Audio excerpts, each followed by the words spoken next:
in the glory. Every other weekend there's a cognac story. Before we give a toast, better make sure they pour me another glass and put it in the air for the time that passed. I said bask in the glory. Every other weekend there's a cognac story. Before we give a toast, better make sure they pour me another glass and put it in the air for the time that passed. Yeah, man. So whenever you guys ready, let me know. Yeah, I'm ready. Ready. All right, we're good because I'm already fucking recording, man. So, ladies and gentlemen, boys and girls, I'd like to welcome you to the world's most problematic podcast. This is Cognac Stories, presented by myself, Torian Meacham. I'm joined today by two special guests. I got my man Who, aka the Boricua billionaire. All right, I got my brother. All right, the mulatto Meacham, Jay Everyday, aka light skin Poppy. You know, what's good? How you gentlemen doing? Feeling good, man. Just happy to be here, bro. I'm good. I'm glad to be back on the podcast. Yeah, hey man, you got the big leather chairs and shit. You on vacation? What's going on, man? Tell me about the vacation, brother. I am. We snuck away for a little bit. During this pandemic, I'll tell you right now, Florida is the wild, wild west. Shit. They don't know what a mask is, and so we're definitely staying contained to the house that we're in right now. Yeah, I feel you, man. You on the road too, right, Jay? Yeah. I'm down in North Carolina visiting my pops. That's what's up. That's what's up. Retirement home over here, so I came to visit, hang out for a little bit. That's all right, man. Well, since no one asked me how I'm doing, I'll go ahead and tell you anyway. I'm chilling, baby. This is my last podcast from my current location. I'll be relocating to Washington, D.C. tomorrow. So, I'm going to go get some fucking wings, some mojo sauce, start listening to go-go music and shit like that. Probably be friends with Wale. Who knows? I was just going to say that. Get your Wale on. Yeah, man. Get some Nike boots and shit. You know what I'm saying? I might fuck around and find some some frat boys to start a fight with. You know what I'm saying? What's the motherfuckers that wear like... Don't one of them, you're a frat, you went to college and shit and did the cool stuff. Who's the guys that wear like red and white? Those are the Kappas, right? Kappas. Yo, listen, all the Kappas out there, I don't want no beef, man. The other motherfuckers, the Kappas and the Qs, y'all good. Y'all got actual tough guys. You know what I'm saying? The rest of y'all can catch these fists, man. But listen, we're going to jump straight into the shit because I don't want to waste any time. We got a lot of things to cover. The first thing we're going to talk about is Sesame Street. This was a show that I was raised on, man. I grew up with Big Bird and Snuffleupagus, all those cool guys, and they are introducing two new characters. So Sesame Street introducing two new Muppets, a black father and son, as part of an effort to help children understand racial literacy. The two Muppets, Wes and Elijah, were introduced in a short video created by Sesame Workshop. In the video, Elmo wants to know why Wes's skin is brown. So his father, Elijah, explains the concept of melanin and how the color of our skin is an important part of who we are. And let me tell you right now, that touched me, man, in the heart. Because now that I think about it, I don't remember like a bunch of black Muppets on Sesame Street. Man. I remember black characters, I remember black characters in Sesame Street, but to me, the only person I thought was black on there was like Oscar the Grouch, man, because he was just like a bum. You know what I'm saying? But I don't remember any, maybe Cookie Monster, you know what I'm saying? Because he was like that uncle that you had that was on that shit, you know what I'm saying? So that's it. Now we have two black characters to help teach America and the world that color is important, because a lot of times we hear the whole saying of I don't see color, and I don't see color, and that's not important, and I'm colorblind. But we all know that, our color is part of our culture, is part of our race, our ethnicity, is who we are, and it also defines some of the experiences that we go through, man. So as two, gentlemen with kids that more than likely watch Sesame Street, what are your thoughts on Sesame Street adding two characters of color? We'll start with my man, Who was good. So I think it's great. I do. I guess I look at it a little different in terms of, this is going to sound opposite of what you just said, but I don't think Sesame Street ever saw color. When I looked at their characters, and I'm talking about the Muppets, I didn't really see color with them, right? I never identified any one Muppet as this one's black, this one's white, You know, I know Ernie and Bert, there was some other conversation about yeah, they had the LGBT couple. yeah, you know, that they were, you know, but I don't think we ever looked at it like that. But I do think that this is important that Sesame Street is introducing that conversation because where does this learning begin? It begins at an early age, right? So I remember my daughter Brielle, she goes to a predominantly white school, or she went to a predominantly That's because you got money. no, I'm talking about preschool. And so I remember her coming home and saying about when is my skin gonna turn their color. And so my wife who was home, and she's better with handling that stuff, you know, because she has a softer tone, where I probably would have said some really, really ignorant stuff about that.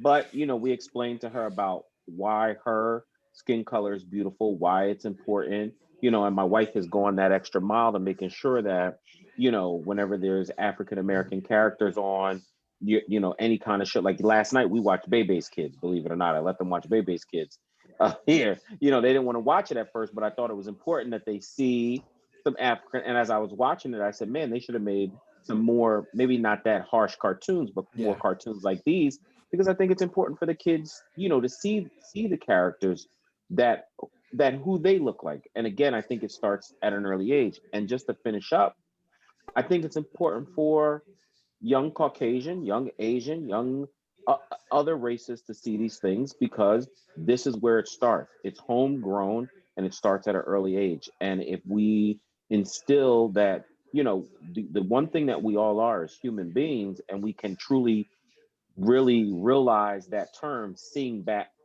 past color, it's going to start now. And I think it's great that Sesame Street, and I hope more early educational platforms do this. Jay, what's up? I agree. I just want to recap on what Who said. It's these things are like kind of normalizing the Black experience, and what happens is people can't relate to Black people because you don't see us. So then you think that you're so foreign and that you're not like, but we're all the same. We all have families. We want to survive. We want to, for the most part, be healthy and be law abiding. You know, there's more of us that are like that, but the representation is the opposite. But now, if you show cartoons that instills that, you know, they're pretty normal, they have families, father and son relationship. Like my kids love Doc McStuffin.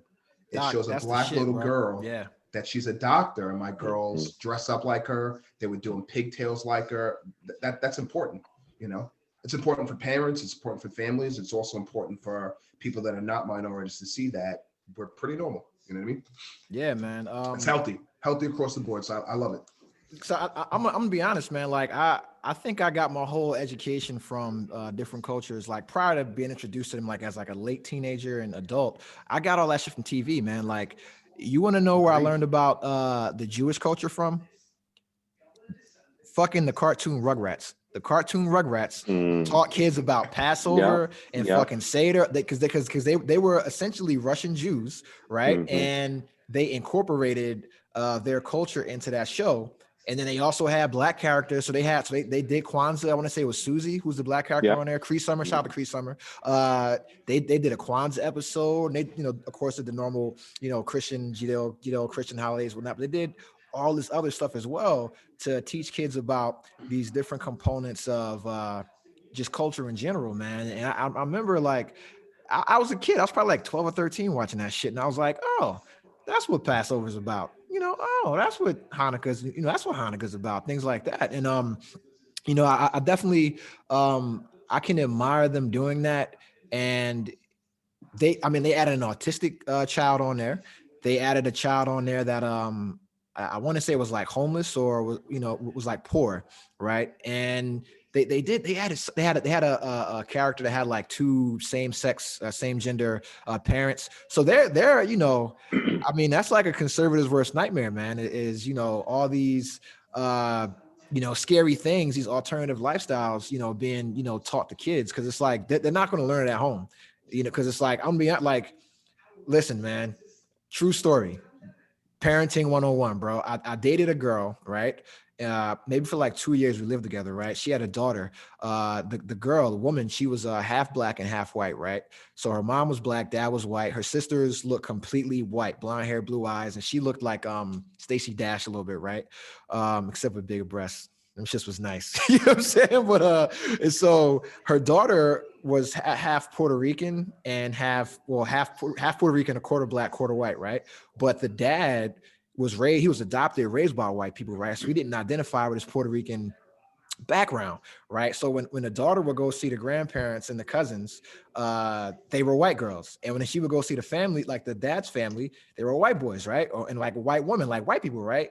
So I recall her coming home from school one day, and she said one of the little girls told her that she wasn't white, and she was like upset about it. And I turned to the mom, and I'm like, you haven't told your daughter this? Like, you haven't told your daughter she's a black woman? You know what I'm saying? Because regardless, no one's going to see her Puerto Rican background or her quarter whiteness or whatever, or they're going to see she's a brown skinned girl.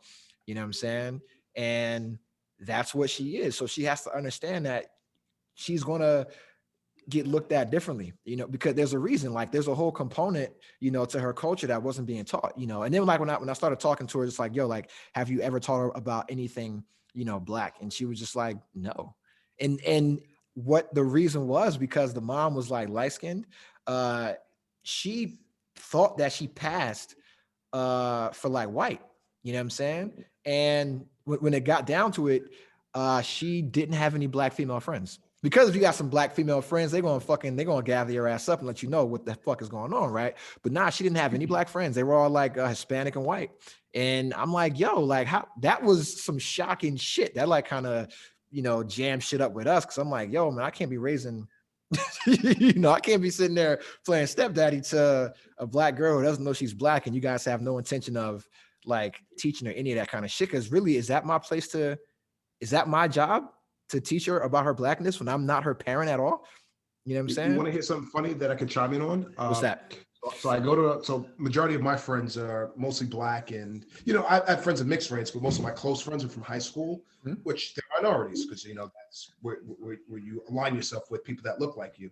So I'm at the playground with my really big black guy. My friend's like 300 pounds, 6'1", big black dude. And we're at the playground. Our kids are playing with a bunch of white kids, bunch of Spanish kids, and there's a lot of foreigners there at this playground. And then all of a sudden, my daughter comes up to me and she goes, "Dad," she goes, "the little girl over there," and she was probably like 3 or 4, maybe she was 4 years old. She goes, "The little girl asked me, was I black?" So I looked at her and I kind of like laughed, and I said, "Liv, what did you say?" And she goes, "I told her no." She goes, "Look at my skin, Dad." She goes, "I'm not black." She's like, "I'm really light," and she kind of like walked away. So then my black friend looks at me and he goes, you never told your daughter that she was black?" And then I was like, it never dawned upon me too. So like, I'll give you an example. I'm a black man. There's no misconstruing what I am. My dad never sat me aside and said, "Hey, by the way, we're black or we're African American." I kind of just knew it. Yeah. So bro, that nose, you got a black nose, bro. Yeah, exactly. But so when you said that she told a story that she didn't tell her daughter, it's like, I sat back and I was like, you know what? I never thought that I had to tell my daughter what we were. Just kind of was like a normal thing. And then after that, I explained to her, I said, "Oh, Olivia," I said, "black is a term for African American." And I said, "And we're that." So I said, "That's what she means by it." But I said, "Your skin is not necessarily black." But I didn't think that was ever going to be a conversation that I would ever have to have. You know what I mean? I didn't think it mattered, to be honest with you. And Torian, kind of piggybacking on what I had said before, my wife had to have that conversation with Brielle when she had came home and made that comment, to Jay's point, because we never, Larissa is full African American. With me, I'm actually more Puerto Rican than I am African American, but I grew up in the Lincoln Village. I grew up in Asbury Park.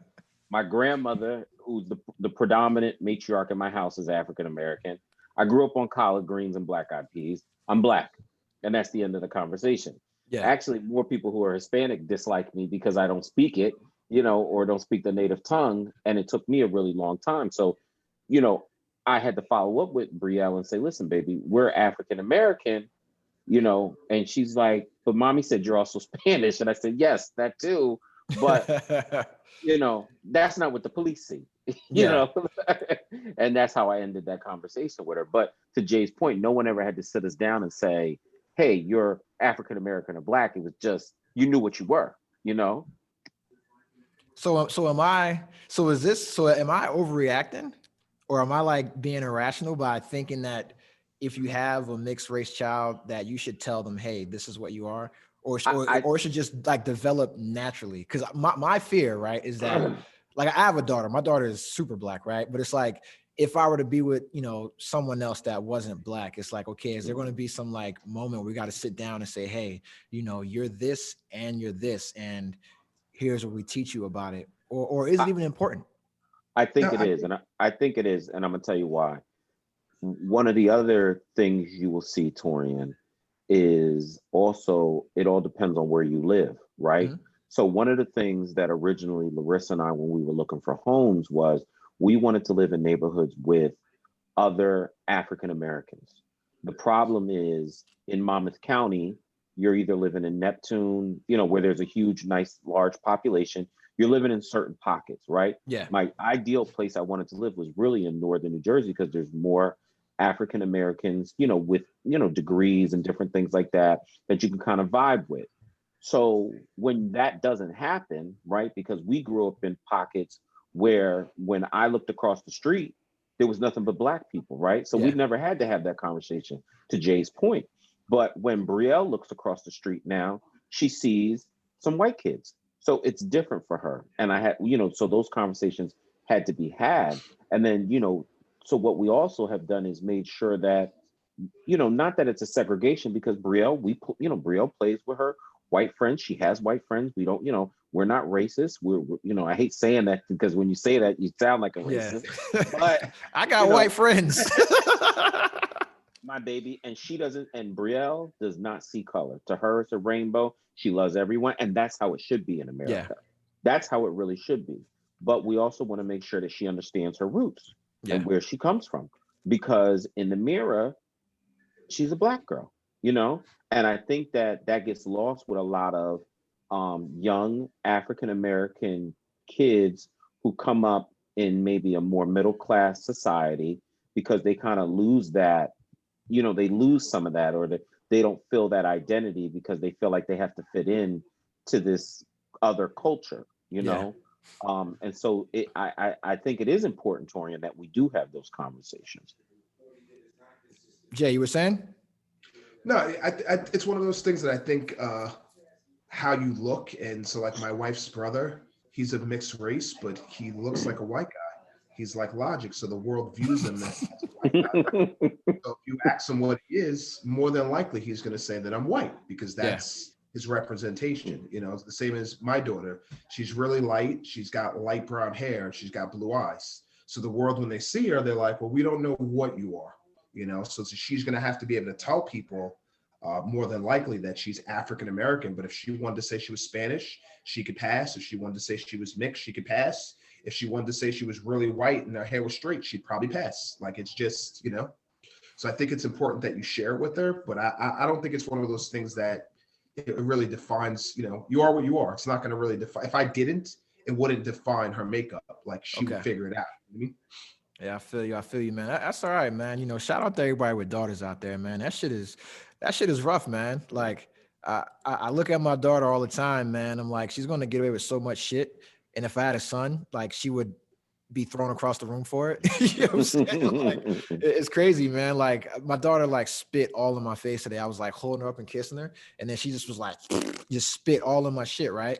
And I was like, yo, it's okay. But if you were a boy, like, I would have fucking tombstoned her. You know what I'm saying? Like, that'd have been her introduction to fucking WWF. Is that I would have tombstoned the shit out of her, man. And then like, and even like I'm playing with my daughter, right? She's 8 months, and I'm kind of like, she wants to play like all active and rough and shit, and is like, yo, I can't just like throw you across the room because, you know, your mom will freak out. So I gotta like give you a little, I call it toddler tipping. So like when she's crawling on the sofa, I just push her over, and then she falls over, and then she just fucking laughs, and it's funny as shit. So But yeah, man, that's all right, man. Daughters are a trip. But speaking about women and the amazing just run that they're on, the trajectory. Women are running the world. Let's just fucking bow down and take a seat, let them do their thing. So in Boston turned a historic page with their first Black and first female mayor. So this is the first time they had a Black mayor, the first time they had a female mayor.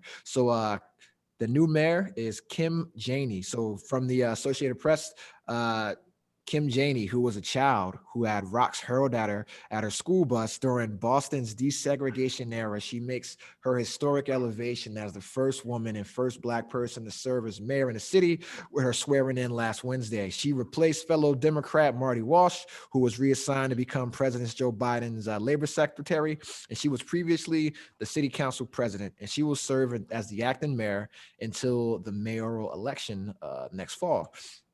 And so, have you guys ever been to Boston? Yes. I haven't. My wife went to school in Boston. I know it's one of the most racist places. That's the first time my mixed wife found that she was Black in Boston. Yes. Let me tell you, Boston.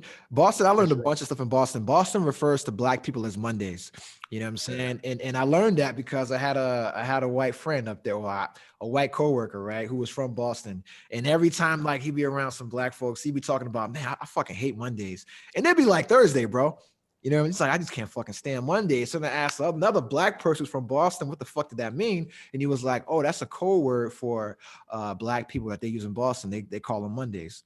You know what I'm saying? That's so it's a way of being racist without being racist. Is saying, yo, I fucking can't stand Mondays. Yo, if you're talking about I hate Mondays on a Saturday, yo, you a fucking racist. But shout out to Boston, super racist.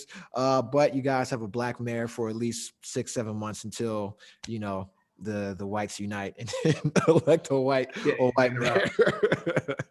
But yeah, that's crazy. It's crazy to think that like a major city like that, let alone a Black person, the first female.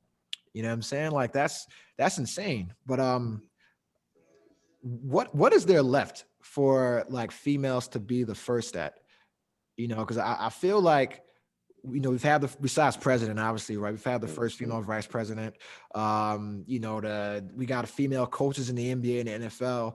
And it's crazy, like looking at the paper and still seeing their first time doing some shit, man. And when do you think we won't have to see that again? And just what are your thoughts on just, women fucking taking over for the 9/9 and 2000?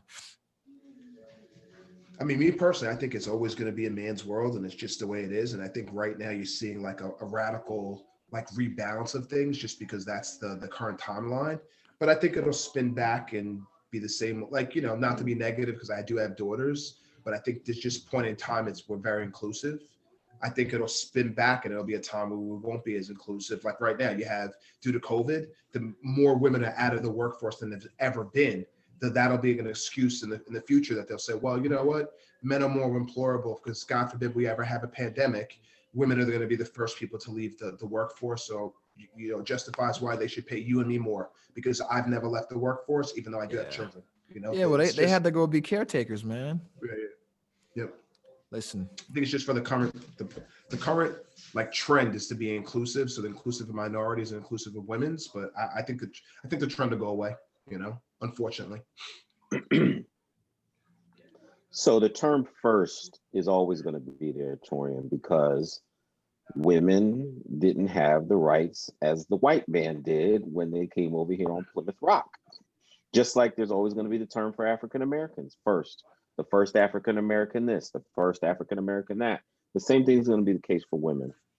I truly, the comment you just made, Jay, about women leaving the workforce, it's unfortunate that they did have to go, because someone had to make a choice, because I believe women are way more productive.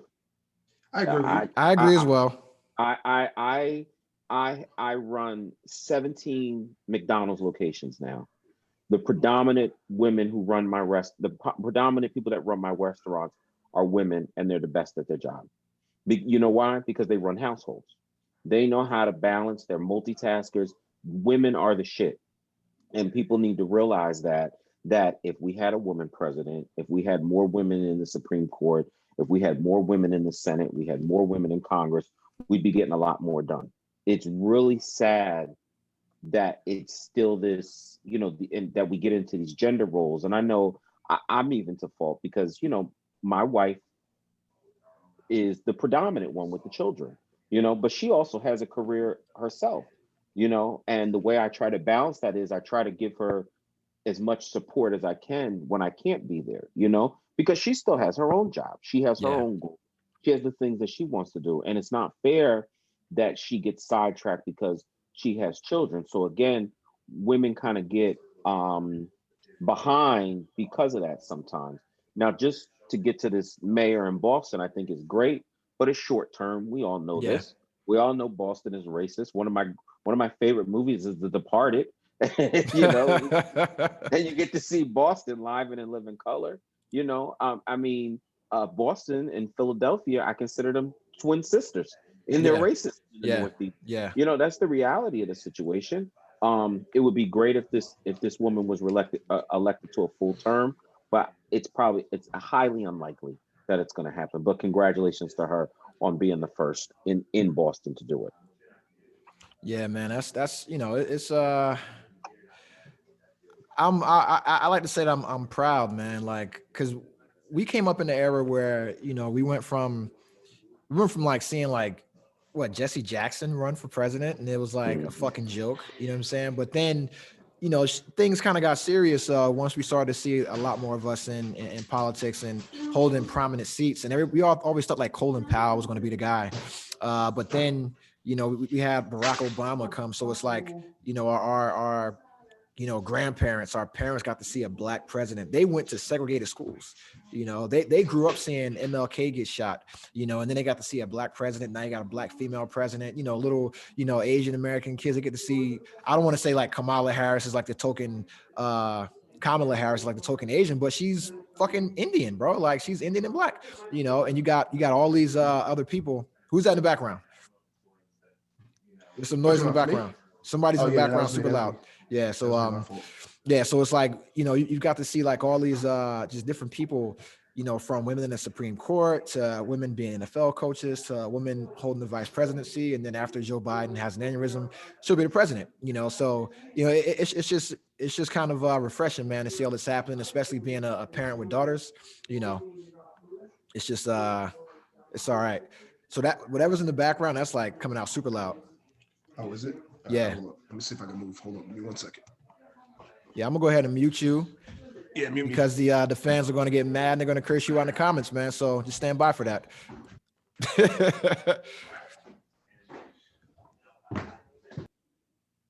All right. So while that's going on, I'll go ahead and ready up this next topic, man. What the fuck? So the Ninth Circuit Court, man. You're not a gun owner, Julio, are you? No. Nah, man, you gotta get with the program, man. Get you a gun, man, so you can protect yourself from these invaders at the southern border. But no, seriously, man. So the Ninth Circuit Court of Appeals just dealt a major blow to gun fanatics, and part of this is coming out of Hawaii. So just to read the byline, the Second Amendment doesn't say anything about being able to carry a gun around in public. The Ninth Circuit Court decided that it doesn't say anything beyond granting citizens the right to possess a gun as a part of a well-regulated militia. And so even as people continue to work in the courts to correctly interpret the Second Amendment, the Ninth Circuit Court of Appeals took a major step in that direction. So Hawaii has a law that places severe restrictions on who can carry a gun in public, whether it be open carry or concealed. So last week, the Ninth Circuit Court ruled in favor of that law. This means that the court is essentially saying there is no inherent constitutional right to carry a gun in public, and that states can statutorily limit who can carry a gun. All right. And so let me unmute you. What's up? You good? He's muted. Okay. Can you hear me? Yeah, man. Yeah. Yeah, my fault. I had to relocate. All right, it's all good. So did you hear what we just talking about? We're talking about the Ninth Circuit Court of Appeals, essentially saying that there is no inherent right to carry a gun in public. Yeah, so my personal take, I don't really think you need to. You know what I mean? Like, I believe that you should be able to have a gun, but I don't think you, unless you're a cop or you're a licensed military person where you've been trained and skilled. Like, I just don't think random Joe needs to walk down the block with a gun, because I very rarely do I hear a story of random Joe saving the day because he had his gun on him. I usually hear the story of random Joe killing somebody or having an accident or somebody getting hurt. Like, I never hear that hero story that gun owners claim, so it's personally, it's not for me. Get a rifle, hunt, do whatever, have a gun in your house to protect yourself. But I feel like we should be like England and everybody should have billy clubs, bro. Who's your thoughts, man? Yeah, so I gotta go with Jay, and we talked about this, Torian, the last time I was on the podcast. I do think that at first I think there should be a universal background check, and I think that some people should not be allowed to carry a gun based on that background check. And I do agree that you should be able to protect yourself in your home with a gun. I also agree that if you want to go hunting, as long as you've had a background check, you can have a gun for that. I don't think you need an AK-47 or a Uzi to do that. But this is not the Wild Wild West. This is not Bonanza. We don't have to walk around and show that we have a gun on our. Your purpose for doing it is more to say, try me, motherfucker. Yeah. And see what's going to happen. That's what it does when you have that gun on your hip, and that's from the old days, right? Showing, hey, I'm strapped. It's like having a big dick, man. Listen, exactly. That's what it is. And so to me, I think it's great that the Ninth Circuit, is upholding this. But when it gets to the Supreme Court, we know that it heavily, it's now in the balance of the Republican Party and the way they view things. So it's going to be interesting unless John Roberts puts a turd in the punch bowl, which he's been known to do from time to time. So we'll see. Yeah, so I mean, my take is, and I've been going back and forth with people on, various social media platforms about this, and everybody feels that because the Constitution said that we have the right to have a well-regulated militia and blah, blah, blah, blah, blah, that means they get to have 20,000 guns and that their rights shouldn't be infringed upon. But it's like, hey, man, why are you fucking pussy? That's the real question. Like, no one's saying you can't have a gun, right? You can have a gun. Why do you need a fucking rocket launcher? Why do you need an assault rifle? Like, why do you need all this? Like, you're not hunting with this, and no one is coming to your fucking house. Like, no one is coming to your house to do whatever they think they're going to do. And when they do, a shotgun is what's going to save you. You know what I'm saying? Like, that handgun, like, fam, there's more data to support you having like a shotgun as a protectional weapon as opposed to a handgun, man. It's like, yo, once you rack that shit, it's a wrap. You don't even have to aim. You know what I'm saying? It's just bam. Once you pull that trigger, their entire fucking torso is gone. So it's like, let's just be realistic, man. But it's like all these, and it's always like these fucking libertarians and conservatives and shit like that saying, oh, it's my constitutional right. But yet when we talk about, fucking voting rights, which we just saw, go down in Georgia, when we talk about women's rights, we talk about trans rights, things like that, or just equality, or just, something as simple as Native Americans having sovereignty on their own land. That's when all those conservatives and all those libertarians, if you're a libertarian, suck my dick from the back. Fuck you, you pieces of fucking shit. I fucking can't stand any of you. You are all pussy. Every libertarian is a fucking pussy because you do not defend voting rights. You do not defend black people when it comes to us trying to combat stop and frisk or being murdered by the fucking police. You guys are fucking silent. You are all silent for Flannel Castile and fucking Tamir Rice and everybody else that was gunned down by the cops. So libertarians, if you're listening, eat my ass. That's it. Just like Shaq said to Kobe, rest in peace, Kobe. Yo, libertarians, have my ass tape. I fucking can't stand you, but I'm gonna just leave it at that. Shout out to Hawaii. They're super fucking liberal. That's I've carried a gun in public before when I lived in Georgia. And when I say it makes you feel like you have a big dick, listen, I'm a regular average size dude. But when I had a gun on me in public, open carrying, man, I felt like fucking John Holmes, except the whole, sucking dick and being gay part. But I was like, yo, I got like a 12-inch fucking piece of meat right here. But it was a fucking, 8-inch piece of steel on my hip, man. It does make you feel a little bit tough, man. You feel like you can take on, you feel like the fucking Punisher, bro. And you are like, I wish a motherfucker would try me. Because that's kind of how I felt. And that's why I stopped carrying, because I know me, and I probably would have did something stupid. You know what I'm saying? So that's just me. You know, that's just me. I'm a little fucking, you know, I'm a little off, but I know my personal flaws, man. I know my flaws, but um, I want to go off of there real quick and then go on. Damn, I'm like, you know, the last time you were on, Julio, we talked about a fucking mass shooting, I want to say, right? And then we had another one last week. And so the Gun Violence Archive this year, as of March 22nd, counted more than 100 mass shootings in the U.S. Um, the total right now is higher than it was in 2018, 2019, and 2020. You know, last week, the White House lowered the flags for the Colorado supermarket shooter. They had the same thing again for the Atlanta massage parlor shooter. And firearms have become the leading cause of death for all ages, and the second leading cause of death for children under the age of 19, according to the Gifford Law Center. And so it's wild, man, that we're still having these conversations about gun control and, you know, who should be able to own a gun, because when you were here last time and then last week we talked about, and I want to say the last time you were on here, we were talking about, you know, background checks for mental health.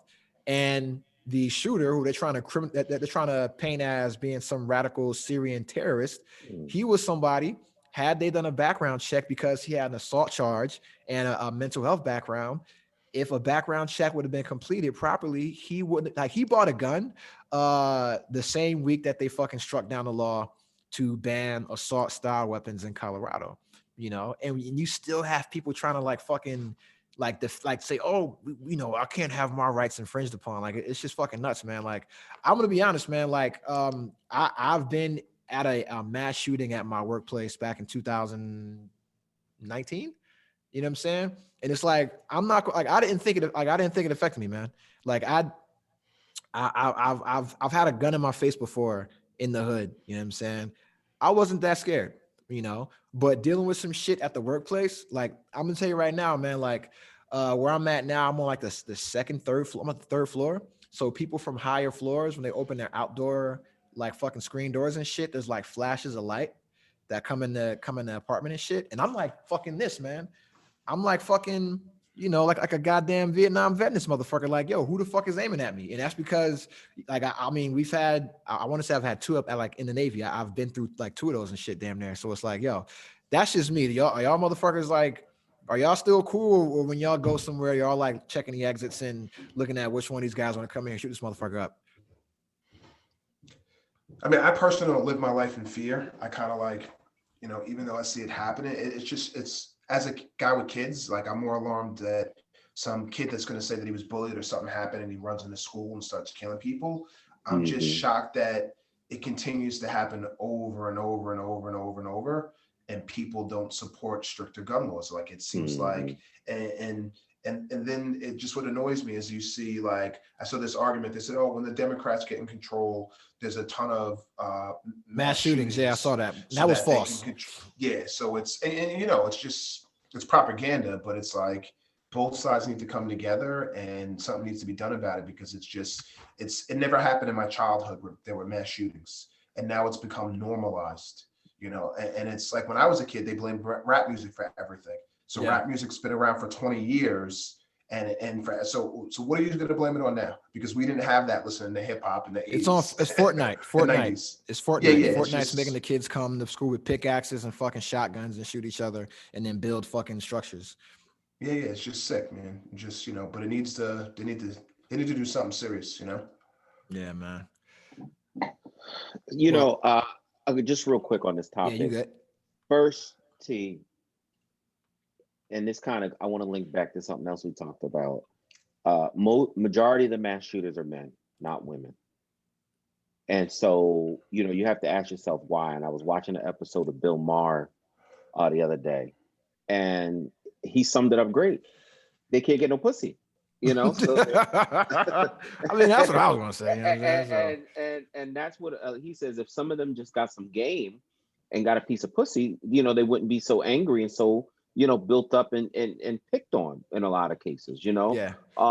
And so, you know, and you know, so, and he said, you know, I'm ugly. That's what he said. He said, I'm ugly and I can get, you know, but then the woman said to him, well, you got money too. And he's like, well, yeah, that's true. But he's like, you know, so I think there's a lot of this. And again, I don't want to lean too much on the mental side of this with the mass shooting, but there's this large, like, um, where society has kind of ostracized people and they don't know how to find their way through that process, or at least get in with a group where they say, okay, this is who I am.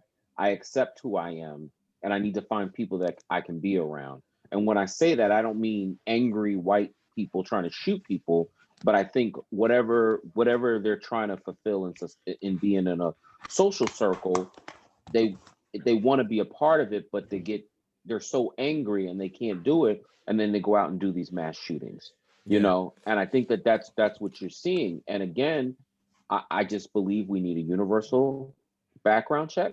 I believe, again, it has become just a norm. And now I don't even read the articles, Torian. When I see mass shooting, I just kind of read the headline, shake my head. And like I told you, we saw Columbine as kids. That was like Yeah. the big mass shooting when we were in high school. I think we were either sophomores or juniors, because we weren't seniors, I don't think, Yeah. No. No. when No. that No. No. happened. I think we were either sophomores or juniors when that happened. And like that was the big one, because I remember, didn't Doc Flanagan we wrote letters out there to Mhm. the school, if I'm not mistaken.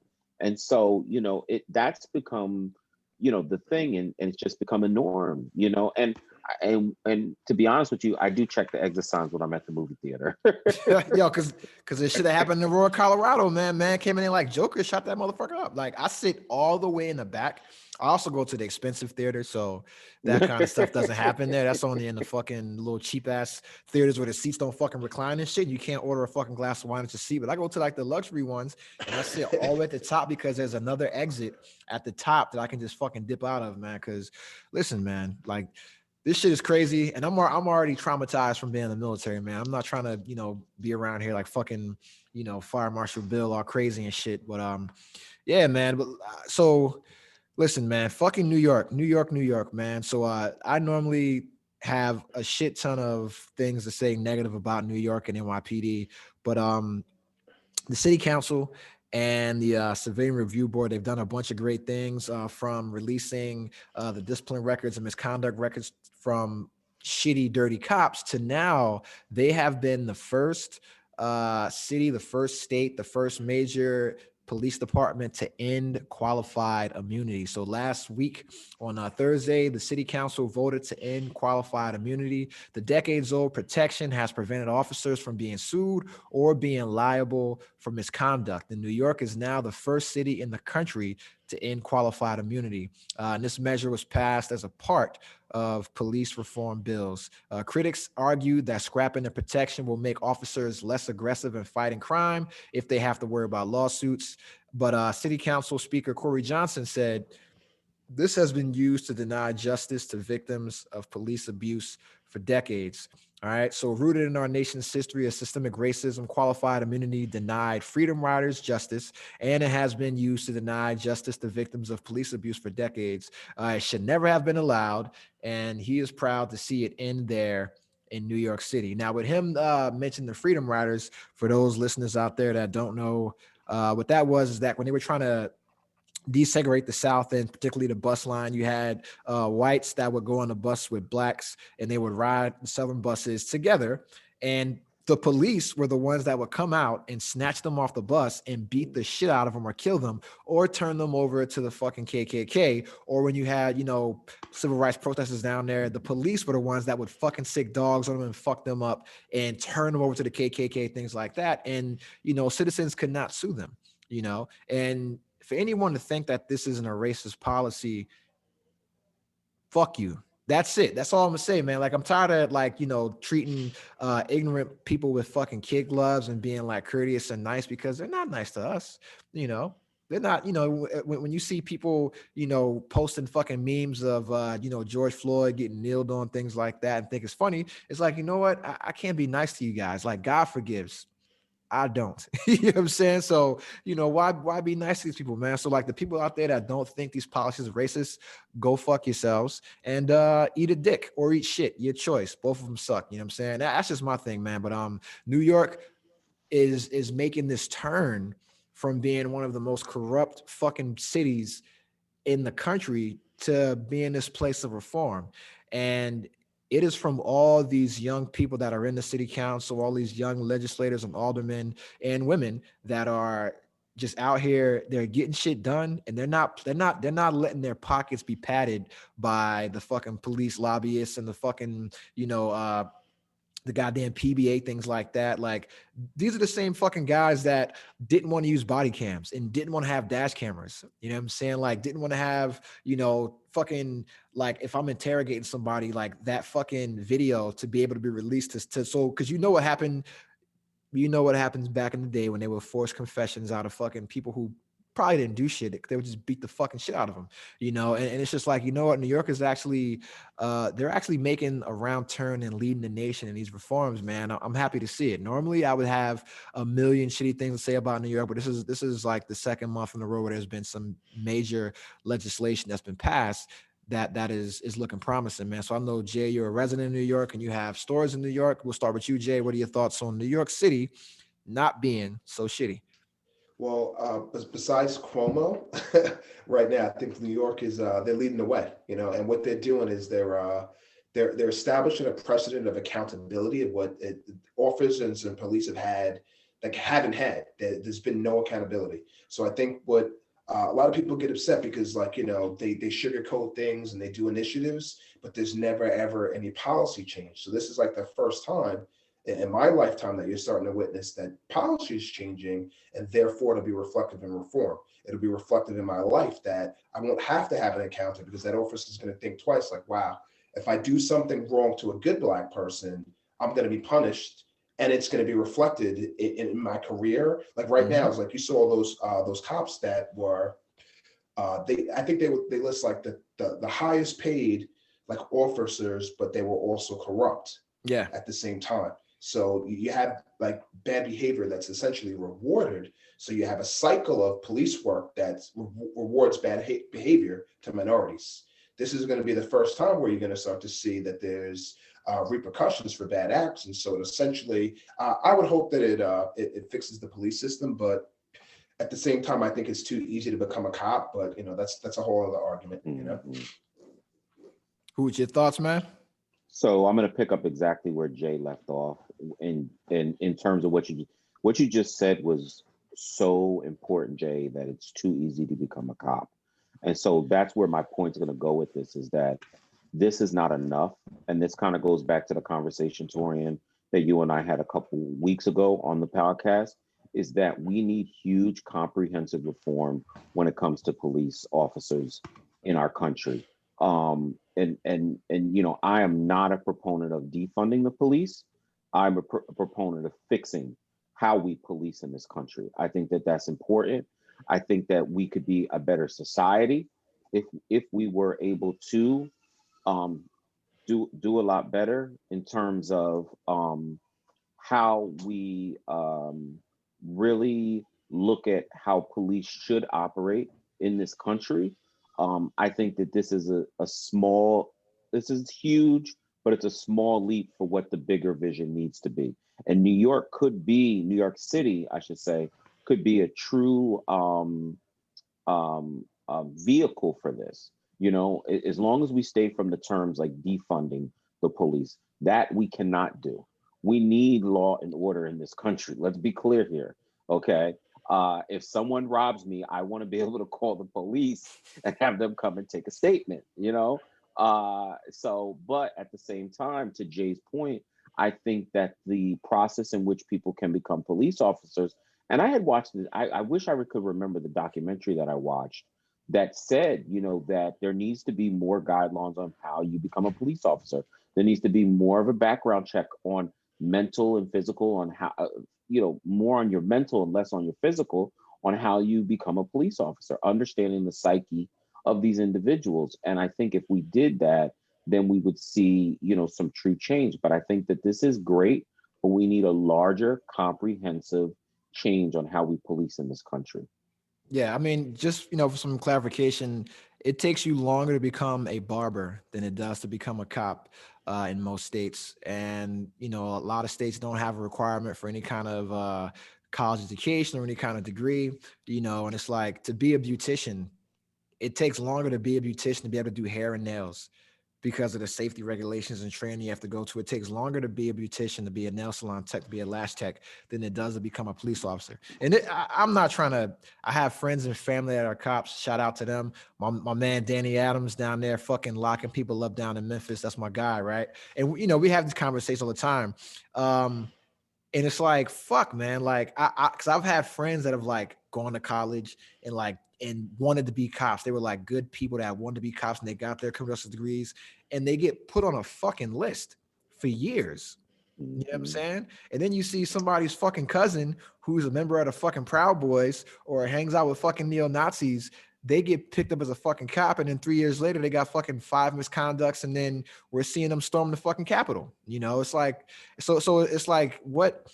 Who's fucking selecting these people, man? And that this is where I think that I think the citizens should have a say, a choice in who's policing them, right? If you have like a civilian review board and you got a city council, they should be able to pick who's going to be the police that police them. The same way we pick who's going to be our mayor, who's going to be our councilman, things like that. If I got a civilian review board to review police misconduct, then they can also review the records of who's coming out the academy. And they can be the ones that do that extra background check. You don't want to pay that extra money for that single spoke background investigation, right? You want to pay for that JPass investigation. Get your civilian review board to simply go and scrub their social media and their associations and then bring that shit up. Right? Because that SSBI might not catch that, right? But if I'm going through your social media and you got a bunch of fucking, you know, militia pictures in your shit, you might not be fit for this community you're policing in, right? Or let's say if you're a white cop, right? Or you're trying to be a cop and you're white and you're going into a black neighborhood and you got all this fucking anti-Black Lives Matter shit. Yeah, you can still be a cop, just probably not here. You know, because this shit ain't gonna work out, bro. I'm just being honest. Maybe that's a little bit too extreme on my part, but I'm an extreme motherfucker, man. You know what I'm saying? And you know, that's just me. I get your thoughts on allowing the civilians or a civilian review board to play a part in actually choosing the police officers that police those communities. Well, I personally think it's excellent. I think it's a great idea. Power to the people, man. I think it's what it does is it allows more transparency, is what and these are things that you haven't had throughout the history of policing in this country. You know, it's a lot of times they scrutinize like a no snitching policy, but that same policy is enforced within the police. So I think, and I think unfortunately policing there's a fundamental problem, and it's like, I'll tell a story that relates to it.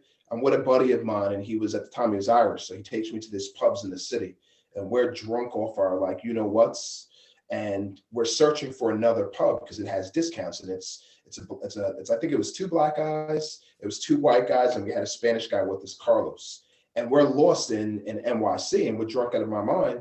And my white friend goes, oh, let's just ask the cops. He goes, they're going to know directions. And my initial reaction was to be like, yo, what are you, crazy? Like, we're going to get like arrested for drinking in public. So my friend goes up and he asks the cops for directions. He's drunk off his ass. The cops laugh and they go, oh, this is this way. He goes, we go there all the time when we're off duty, you know? So my friend gets directions from the cops while we're drunk. And then me and my other buddy, when we're at the bar, we have a conversation because we're like, that was like Dave Chappelle's skit. Yeah. And I'm like, there is a fundamental problem with policing when you think a drunk white guy goes to the cops because he thinks that you're there to help him and you work for him. Whereas drunk black and brown people, we were fearful that you're not there to help me. Even though we're not committing any crimes, we're not doing anything wrong. We live our lives in fear, you know, which is, you know. Let me tell you, sober, I'm not asking the cop for directions, bro, because he's gonna be like, yeah, exactly. You can get your ass in the back of this fucking car, you fucking moolie. You know what I'm saying? Fuck that, you know? Yeah, for real. I'm gonna direct your ass to this fucking Billy Club. You know what I'm saying? Like, I'm good, man. Any opinion on this, man? You know, I think that that's a different way or take on it. I mean, again, when we last met, I'm really big on the police should live in the communities that they service. I think that would stop a lot of things. So I think that maybe what you're proposing is kind of along the lines of what my feeling is. You know, I think if you want to work in Asbury Park, New Jersey, I think you should live in Asbury Park, New Jersey. I think you should understand the ins and outs of the community. I think you should understand, the local people who live in there, the local business people. Well, hold on. Now it's different, man, because now it's like the LGBT community. So no, and I'm not just. they I'm not just gentrified the talking fuck out of about- Asbury. They Man. did, but there are still sections of Asbury Park that need love, And I was gonna say, if you want to police in Camden, New Jersey, Oh yeah. then you should live in Camden, New Jersey. If you want to live in Trenton, New Jersey, and I'm naming some of these places like Trenton, Camden, Atlantic City, because they should look a lot better than they do, but they still look like war zones. And part of the reason is because the police officers that police there do clock. They punch the clock. I'm not saying all of them are just doing that, and they go home to their little nice suburban communities that they live in. And a lot of their minds, it's, well, we're just gonna let them just kill and shoot each other up and do whatever it is they do. But to me, you're taking tax dollars. To your point, Torian, you're taking tax dollars from these taxpayers, because there are taxpayers that live in Camden and Atlantic City and Trenton and all these different areas. You should live there too. Yeah. I bet you those communities would look a lot better if the police officers lived in those communities. So I got to put you on the spot, man. I got a question for you as a business owner. Mm-hmm. You be giving cops fucking free food? Yeah, I do. Do you give? You know that. Hey, man, listen, the audience doesn't know that, man. So now is my next that. question. Do you give the military free food? Yes. What? In uniform, yes. I could have been eating fucking McChickens this whole time for 20 years. Yeah. Yes. That's fucking bullshit, dog. That's bullshit. I give. If a firefighter shows up, are you fucking kidding me? We feed. Yes. Yo, I'm about to. Yes. Fam, I was a fucking recruit. I could have bought my whole office there and just ate fucking McRibs. I don't eat McRibs anymore, but I could have ate McChickens and Arch Deluxes and shit, man. Like, goddamn. That's what's up, though, man. When you think about it, we pay taxes in all of these townships that we do business in, right? Yeah. We want to make sure that, we've made an investment in the communities that we're in. And if God forbid something happens, we want the police to show up in a timely manner. We want the fire department to show up in a timely manner. We want the EMTs to show up in a timely manner. God willing, we don't have a lot of issues in our restaurants, thank God, but, it goes a long way. And like I said, not every, there are a lot of bad cops, but there are a lot of really good cops. Two of my frat brothers, one of my line brothers, he's a state trooper, and to your point, he had to go through the process. He should have been a state trooper right out of the gate. He's more than qualified. My other frat brother, him too. They wouldn't even take him in New Jersey. He went to Delaware, but he was more than qualified to be in either one of them, Yeah. and both of them are flourishing. One it does stuff with the casino, like the casino commission down in Delaware, and I know he does some other stuff. And Tyon is like big up on like the security detail for the lieutenant governor, but he should have got that job straight out. To your point, all these other people are able to get into it, but they have to jump through hoops to do it sometimes.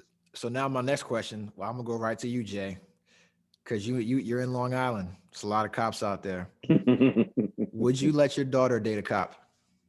Or here's the question: Would you rather your daughter date a cop or a struggle rapper? I mean, if she dated a successful rapper, that'd be a different question. I don't want her to date anybody. Oh, okay. So he's got 20,000 followers. He gets 500,000 streams a year. So he's okay. So would you rather have your daughter date an up and coming rapper or a new officer, a new cop? I mean, the reality is, I want my daughter to date somebody that she loves and that she's happy with. And Oh I my hope God. provides for her. But I mean, I don't personally care if she dates a cop. It doesn't make a difference to me. Or a rapper. It doesn't make a difference. You're I would hope insane. that we educate her a little bit more, that she aspires for better on either end. But that's just me. Listen, man. It doesn't matter to me. If my daughter dates a cop, I'm fucking disowning her. This is on audio. This is recorded. Today's the 30th of fucking March. If my daughter were ever to date a cop, I would disown her. That's just me. Because if he came to the house, I had to fight him. Just off of nothing personal. But I'm gonna be like, yo, this is for Amadou Diallo. He could be the nicest guy in the world. I'm gonna still chip him up one time, and then he's gonna fuck me up, right? Because he's a cop with cop buddies. You know what I'm saying? Like, I get your angle that obviously there's a fundamental like problem with policing, but I'll give an example. It's like, you know how many fights I got into black people? I'd be fighting every black person in the world that I ran past because I got into a fight with a black guy as a kid. I'm not angry at them. I know that they were just a few fucked up black people. What I want from the cops is I want good cops to speak up about bad cops. I just don't want a cop dating my daughter, bro. Like, I know cops. I have friends that are cops, like friends. Like we go do shit. I thought I was a dirty person, right? Like I was a piece of shit. Like these motherfuckers are grimier than me. You know what I'm saying? Like they're grimier than me. Shout out to my friends that are cops. I'm not ratting on y'all. You know what I'm saying? But yeah, I've heard the stereotypes, but I'm like, and there's high issues of domestic violence and abuse things. So that's what I'm going off of. So alcohol, stress, because it's a high stress level. Let me be serious now, right? I don't hate cops. I love you guys, but it will be the same thing about letting my daughter date somebody in the military that's like an actively deployed person, like a Marine, as opposed to like somebody that's like a sailor who has access to email and is chilling, right? It's like there's a super high level of stress and a high level of PTSD that they don't get evaluated for, right? Just because they're not using their service weapon, right, doesn't mean that they're not going through traumatic experiences. Like even like them stopping a rape from happening or breaking up a fight or doing whatever, they're just taking on an inherently high amount of trauma every day they just want to come home, right? And so it's like, anything can set them off. It's like a ticking time, but I equate them the same way a Marine coming back from fucking Iraq, or Afghanistan, things like that. Except I see them as more susceptible to that kind of behavior. And if you look at the stats, high divorce rates, high domestic violence rates, alcoholism, drug use, things like that, steroid use, all that kind of shit. But then they get away with it because of the blue wall of silence. So with me being serious, that's why I would be very I wouldn't be too happy if my daughter dated a police officer. That's just me. And I say that, right? When I was in San Diego, I dated a federal police officer for about 2 years. That was one of the most frightening experiences in my fucking life. You know what I'm saying? Like she has to test her taser every morning, right? That's like a requirement to check your taser. She would like check it by my fucking head. So I would wake up every morning to just zap, zap, zap. And I'm like, yo, what the fuck? So now, and she thought it was funny. I'm like, yo, you're traumatizing me, man. I'm a fucking victim here. But no, you know what I'm saying? I couldn't, who am I tell? Who am I going to tell? Like we got in an argument one time and she was like, she's going to get her cop buddies to like fuck me up. And I'm like, yo, who am I going to fucking tell? You know what I'm saying? And then, she put hands on me one time, bro. You know what I'm saying? She like slapped. I didn't even do shit. All right. She slapped me, bro. And so what I did, was, let me tell you, listen, when it comes to women, I'm pussy. I don't even raise my voice. I don't argue. I got to get the fuck out of there, right? Because I know how I get when I get upset. I don't want you to ever witness that, right? So it's like I went into the fucking bathroom, bro, locked the door and climbed out the fucking window. And then I called her fucking commander and was like, yo, your girl just fucked me up, bro. You need to, and he came and talked to her. He came and got her out the house. You know what I'm saying? And I'm like, if I went through that as a man, right? What the fuck are these women going through? Yeah, I agree. I guess you have more experience than I do. Like the reality is most of the cops I know, they're pretty decent and normal. So, that's what I'm basing my experience. Like I know a cop and he's a great guy. You know what I mean? Like he is. Like he's not like he's a gentleman, he's a great dad, all the things that you could think of on paper. So he's my reference, And then I also know my best friend's mom, who's a detective, a minority Black woman who's also a cop, that she's another reference. She's not as good as the other guy, and she's got her flaws and stuff, but overall a good person. I could say, all right, 2 of the cops that I know, 75%, that's, that ain't bad, in terms of personal relationships, Yeah. Yeah, man, that's who you got an opinion on this, man. If your daughters come home and they're dating a cop, you letting that rock? Yeah, I mean, my wife is always joking with me. It's about the check and the pension. And so, I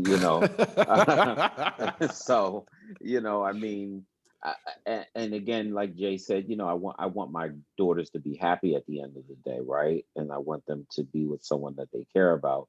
But I also want someone who has a check and some type of retirement plan that can take care of my babies. Man, But fuck that, man. Just um, just just get them ready to have that shit on their own, so they don't need no well, fucking man to worry about that bullshit, that man. of course, But if they're with someone, I don't want some bum that's just soaking up, all the heart their inheritance. That at the same time. But Jay has a point. I mean, the people that I know who are officers, they are good people. You know, Yeah, we all know. Like, yeah, I and can I name at know, least 20 of them. You know what I'm saying? yeah. They're all great. But then, However, but then again, I mean, like the guy, they're the I don't know. exceptions. They're I the don't know if you exceptions. I don't know if you saw that article, Torian, about the officer. And he was an officer when we were kids, and he would come in the store. He shot his wife, Oh yeah, he yeah, ran yeah. I saw that. stabbed Yep, him. yep, Yeah, yep. Phil, I think his name's I Yeah, forget, Phil Seidel is his name. And so, you see a case like that where he was a really nice, well, like who knew? yeah. Because he would come into the restaurant. He was a really nice officer. He always spoke to us. It was like, oh man, he's a great guy. And then you see this article in the paper, and you're like, oh shit. So to your point, Torian, you just never know. You know, but I don't want to stereotype all police, or I shouldn't even say police, all officers of the law, right? Because they can fit in so many categories. There you have your local police, you have your state police, you have corrections officers. You dealt with a federal agent at the time that or whoever it was. So there's many. Yo, let me tell you right now, I would still date. Some of these female cops be bad as shit, man. And that's what caught me. That's what got me. She just looks like, I get it now. How like women say they like a man in uniform, right? Like, yo, she worked out too, so her ass was fat. Like, it was nice in the uniform, man. I was like, yo, I'm like NWA. I'm fucking the police literally. You know what I'm saying? So that was just the shit. And then my boys, man, like my boys, they gassed me, right? Because they used to be like, they would get so geeked up when she would come to my job and shit. Because she would come to my job and bring me food and shit. She would drive her fucking car up right on the fucking base, right on the pier, next to my submarine, and she would bring me dinner like every night. You know what I'm saying? But I would go home and she would abuse me. You know what I'm saying? So, yo, listen, domestic violence is not funny at all, but it's funny in my case though, man. But yeah, man, that's what's up, man. Shout out to all the good cops out there. Y'all know who y'all are, because I tell you guys all the time. You know what I'm saying? The bad cops, you know what you can do. But listen, man, I think that might be all the serious topics, man. I'm really happy we got those shits knocked out, and now it's time to talk about some other shit. You know what I'm saying? So let's just talk about some other shit. We will start with America's sweetheart, Demi Lovato. A lot of you guys out there may know she's had her issues with drug and alcohol abuse, and she's in rehab. She's not, she's clean, she's not, blah, blah, blah, blah, blah, blah, blah. Bunch of shit, right? So Demi Lovato recently said that she could have died weeks before her near fatal overdose because she was using a frightening list of hard drugs when she relapsed in 2018. She revealed that she ended 6 years of sobriety. She began experimenting with drugs she'd never tried before, including meth. And she mixed it with Molly, cocaine, marijuana, alcohol, and oxy. And that is all in one night. She says that alone should have killed me, but it didn't. And then Demi said weeks later she was introduced to heroin when her dealer didn't have her usual Coke and Xanax cocktail. Eventually, she said she was physically dependent on the drugs while also abusing alcohol and hiding it from people around her. All right. I don't want to sound like insensitive, right? Alcoholism is a disease. Um, Drug addiction is a disease. I have a lot of empathy for normal folks that have succumbed to alcohol and drug addiction, that have recovered, right? I don't have any sympathy for anybody that makes over $100,000 that's hooked on anything. Y'all some fucking crackheads, right? Fuck it. I'ma say it. Demi Lovato, you're a crackhead. Why? Because you told me you did crack. You told me you did meth, right? You know it's wrong. You know it's bad. You're mixing meth with Molly and cocaine and marijuana, alcohol and oxy, right? More than once. And you want me to be empathetic to your situation. Like, you can't afford rehab, the good rehab, the sleepaway camp rehab, and have handlers around you that know what you're doing. These people knew what you were doing. They just didn't care because it wasn't affecting the money that you were bringing in. That's just shitty management and then having the wrong people around you. Listen, I got folks around me, right, that would never let me do any of that shit, right? If I were to try to do cocaine around some of my friends, they would fucking physically beat the shit out of me. It wouldn't just be, hey, don't do that, Meech. No, it would be a fucking boot to the face because they would say, yo, you're wilding. Or they just would not hang out with me anymore. You know, like that, even now, like my friends that don't smoke weed, that know that I smoke weed, they think I'm like on crack. They're like, yo, man, you gotta, like, weed is bad. You shouldn't do weed, man. I'm like, yo, listen, weed is from the earth, baby. You know, that's all I'm gonna do. But like, even my friends that don't smoke weed, they're like, yo, listen, like, and I haven't smoked in a month, right? And they're like, yo, like, you shouldn't, like, or even if you do it, don't advertise. Like, they're on my ass. That's because I got people around me that actually fucking care. You know what I'm saying? So excuse me if I don't sound as empathetic as I normally do. Drug addiction and alcohol abuse, alcohol addiction is a real thing. You have kids that are born with fetal alcohol syndrome, where they're born addicted to drugs, right? And that touches my heart. That hurts me, man. But if you make over $100,000 and you're a crackhead, you can afford to be a crackhead. You're a crackhead. I can't be. I'm sorry, man. Listen, fuck it, man. You're a crackhead, dog. That's just it. I'm gonna catch shit for it, but if you make over 100K, I don't feel sorry for you if you're hooked on drugs. That's just me. anyone, feel free to fire away to get me the fuck out of this shit, man. Well, bro, I kind of have to disagree with you a little bit because I don't think money. I think what you're doing is you're equating to money to essentially happiness. So, for example, like somebody that's an addict. I am 100%. I know my opinion is wrong. No, I know. Like, but what happens is when you have money, is you have more access to things so you're going to have access to more drugs. You have access to more people that become yes man because you are the person that's giving them a check or giving them a livelihood. So, for example, like Demi Lovato, she's a singer, she's successful. I guarantee she's probably got 30 to 50 people that are under her that their careers are vested in her. So if they say, oh, well, Demi, don't do this, or I'm going to tell on her, that's one person that's off the team that can't feed their family. So she's around nothing but enablers that allow her to continue like a vicious cycle, you know? So I actually, you know what? I'm empathetic of anybody that's an addict. I've never, like, I drank a little bit. Obviously, I smoked when I was a kid. You better come visit me at rehab when I go. Yeah. No, you can't really get addicted to weed. I think that's like a mentally thing, but you know, I don't know. I think I'm empathetic for anybody. I'm addicted to bad bitches and female cops.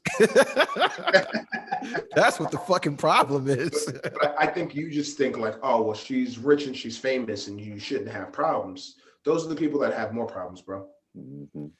Oh God, fucking moral Meacham over here, man. The moral police, bro. It's okay. I know I'm wrong. I know I'm being insensitive right now, and it's because she has money, and that's probably wrong. Julio, your thoughts? Yeah, you're wrong, Torian. God, you don't gotta fucking say it. I said I'm wrong. I think again, and you know, addiction just in general is a disease.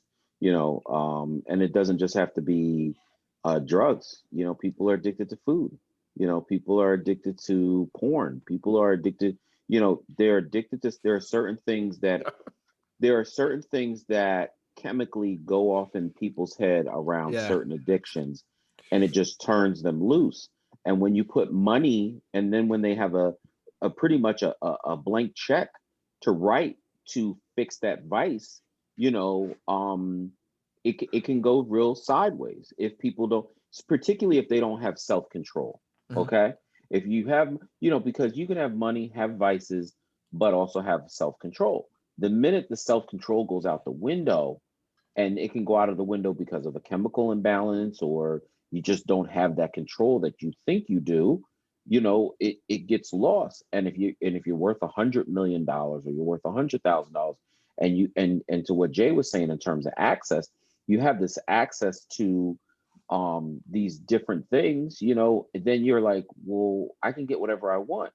And so it's definitely a shame. I think where I guess where I'm not as empathetic is like, all right, it's another Hollywood person. Let's move on. Yeah. And I'm talking in terms of us talking about it. Like, yeah, you know what I mean? It's like, okay, it's another one. All We've right, seen it a million times. we've All of seen it a those million times. fucking Hillary Duff, fucking Lindsay Lohan, Demi Lovato, fucking Drew Barrymore. Like the list goes on and on and on. Christina Applegate, all these Hollywood debutantes, along with the fucking men as well. You know what I'm saying? River Phoenix.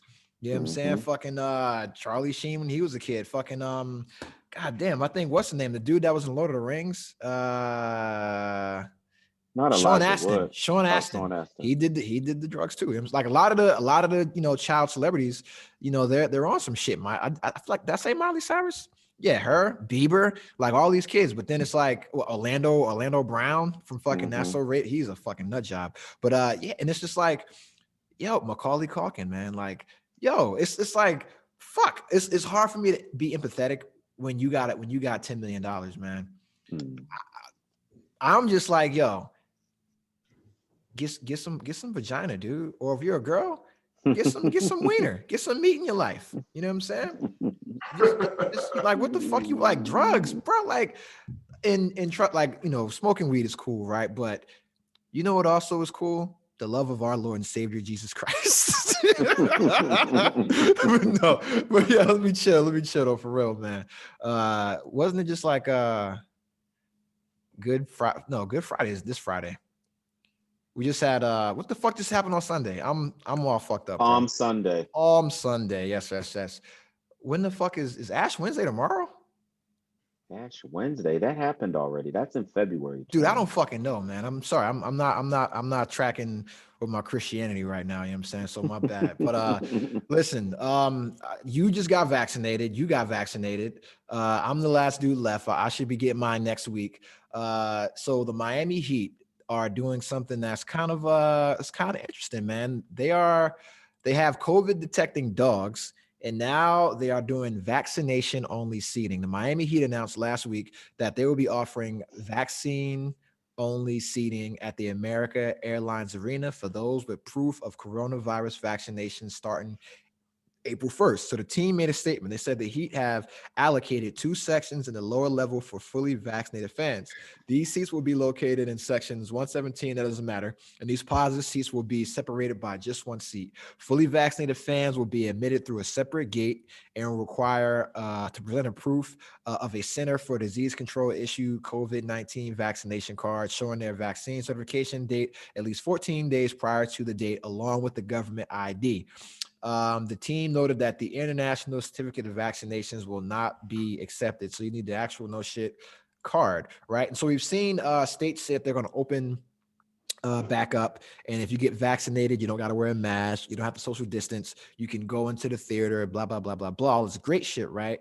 And now you have, and because you're down in Florida right now, and Florida is wide the fuck open. The UFC is having events there with no restrictions at all next month. And you have sports teams playing down there now and having COVID vaccine, vaccinations only seating. And you have these anti-vaxxers and people that are against the that they think that this shit is a form of discrimination. Like if I have to wear a mask or if I have to present an ID that says I'm vaccinated, they think that's like a form of discrimination. My response to them is, you've never been discriminated against if you think that's a form of discrimination. Like imagine, my grandmother having to go to a different school or use a different water fountain, or my grandfather not being able to serve in certain companies in the army because he's an African-American, and I'm like, if you think that's discrimination, you've never been discriminated against before, and you've never been, listen, shut the fuck up. All right. If you think that's discrimination, but I do like that because I don't want to sit next to a bunch of sickos. If you want to not get vaccinated and be fucking questionable, that's okay. Like you do you over there in those shitty ass seats while I'm here in lower level trying to fucking stop the curve, and I can enjoy the game, bro. Like I don't want you cheering and yelling and getting your fucking spit on me and then I go home and fucking die because you didn't want to get vaccinated, man. That's just me. Your guys' thoughts on COVID only seating, and then just also the vaccine IDs that they're coming out with now. We'll start with you, Hoot. So I think that it's innovative. Um, uh, it's going to be interesting to see if people take this as an incentive to go get vaccinated. Um, I could tell you that even though I have had both of my shots and I'm out of the 2 week window, I still wear a mask. So, because I don't want to die. So, you know, so it's almost the whole suspenders and belt theory, and when it comes to security. Um, I think that we are, I think the other thing that the NBA is trying to do is they want to try to get back to some normalcy, right? Because they are a business, they are a big business, and they need to make money. Yeah. Even though the reality of it is the way they make the most of their money is through the television rights that they sell. So while they're losing, revenue from the stadium, the bulk of their money comes from the TV rights deals that they do. What I think that all of these places need to understand, and that goes for every, all these types of businesses, we have another year easily of going through this because we decided not to really sacrifice. Yeah. Our ancestors knew how to stand. When I say our ancestors, I mean the United States, our grandmothers, great grandmothers, white, black, whoever, knew the meaning of sacrifice. During their pandemic that they had to deal with, during World War I, during the 1920s, during the Great Depression, they knew what it meant. Hey, we need to sacrifice so that we can get through this and we can be a better society. The unfortunate part with us, and when I say us, I'm talking about the United States, is we did not do any of that. Yeah, we did, quote unquote, shut down, but we shut down by state and by the different state mandates. Yeah. And because we didn't do the right thing, like a country like New Zealand, we are still seeing cases. We are, and I'm not, and I got the vaccine, but I feel like they had to rush to get the vaccine. So, we could have been out of this a lot. We should have come out of this a lot greater than we have. And we have shown that while we are this superpower, we are fucknuts. Yeah, it's an sense of entitlement that we have as Americans, a sense of entitlement and personal liberty and rights, and we feel that we have the Constitution, so I shouldn't have to wear a mask because it's infringing on my Constitution. Like it's just the dumbass fucking reasons we come up with that shit, man. But and you hear every excuse in the book, man. Jay, your thoughts on this? I mean, I really don't know how to feel about it. I think it's a good thing that they're pushing forward, that they're trying to reopen businesses, and you want to push towards vaccination. Like, obviously I got vaccinated, so I'm pro-vaccination. But at the same time, so the only clarity that I wanted now is there's non-COVID vaccination seating too. Yes. And then okay, so basically the vaccination area is just going to be like almost less police. That's the whole gist of the So instead of having like 3 seats in between you for the 6 feet distance, it's only one. So so you can have the actual experience like a normal NBA experience. Yeah, okay, man. so I think it makes sense. I think, and it's the good seats. Yeah, I think anybody that is obviously you're pro-vaccination and you want to take a step towards normalcy and you're being safe, I think it's harmless. But like I said, you are going to get people that claim it's discriminatory. But once again, those are the same people that make a health pandemic into a political when it's just really about health. And that's you're always going to get that no matter what it is. America, unfortunately, it's the land that we're too free. Yeah, in some cases, yeah, man, I agree. Like this is like a lot of people's second COVID birthday. This is our second March in this pandemic, being locked down, things like that. And we know there was a time when we said this would go away in 2 weeks. There was a time when we said we should just drink, Windex or drink, take hydrochloroquine tablets, things like that. The shit that you clean a fish tank out with, and people listen to that dumb shit, but people won't listen to a fucking scientist that says, hey, wear a mask. You know what I'm saying? And protect your ass. Wear a mask, protect your ass. Right. And they don't want to do that shit, man. It's like they don't care about getting you sick. It's like offensive. Like, I'm not sick. I don't need to wear a mask. Well, it's like you may be sick and not know it. And you're gonna get me sick. Like it, because after being like in Japan so many fucking times, and it's just like wearing a mask for them is like us wearing a fucking baseball cap out here. It's just some normal shit, man. The shits match with their outfits and shit. It's like some swaggy shit, and it's like fuck, man. Like if we would have just marketed it right, you know, if you would have just marketed the shit right and push that, simple fucking ideology of like wearing a mask out of, courtesy for other folks, then, we'd definitely been out of this shit already, man. But, all I know is once I get my vaccine, motherfuckers better stand by. You know what I'm saying? You better stand fast and stand by, bro. Like once I get my shot, I'm gonna go be a fucking thought. Once I get my shot, I'm not using condoms anymore. You know what I'm saying? Because I'm not scared of shit else. There's a cure for COVID. There's a cure for AIDS. You know what I'm saying? Like, and there's a dating site for people with herpes. So I'm good. You know what I'm saying? So I'm obviously joking, Mom. That's the part where you turn the podcast off. But listen, man, I hope, more people, just continue to be safe so we can start to get back to, a sense of, like I'm seeing kids playing T-ball now, and playing like sports and doing soccer and shit like that. And I'm like, you know what, man, we're starting to get back there, man. So I'm a little happy, man. But I think right now we're seeing like a lot of people get caught in two waves when it comes to shit in America. And one is quote unquote cancel culture, but then what I like to call is course correction culture, right? So we all know what cancel culture is. You make a mistake, you do something from your past comes up, and the fucking mob comes on you and tries to fucking, they try to fuck you over, or they try to get retribution for something that happened a long time ago during a time when that kind of shit might have been acceptable. Even though it was wrong, they're trying to get justice or vindication for it now. And the problem is that they're trying to cancel shit that's like shit you can't cancel, or like dead people or people who aren't relevant. And it's like, that's fucking useless. You're overusing your cancel coins. You know what I'm saying? So it's like what you have now is course correction, right? We've seen it with Dr. Seuss, we saw it with Disney, and now we're seeing it with Jay Leno. So Jay Leno used to be fucking host of the Tonight Show, right? Yeah, so Jay Leno, stand-up comedian. So last week he apologized for jokes he told over the course of his career that targeted Asian Americans. Targeted Asian Americans.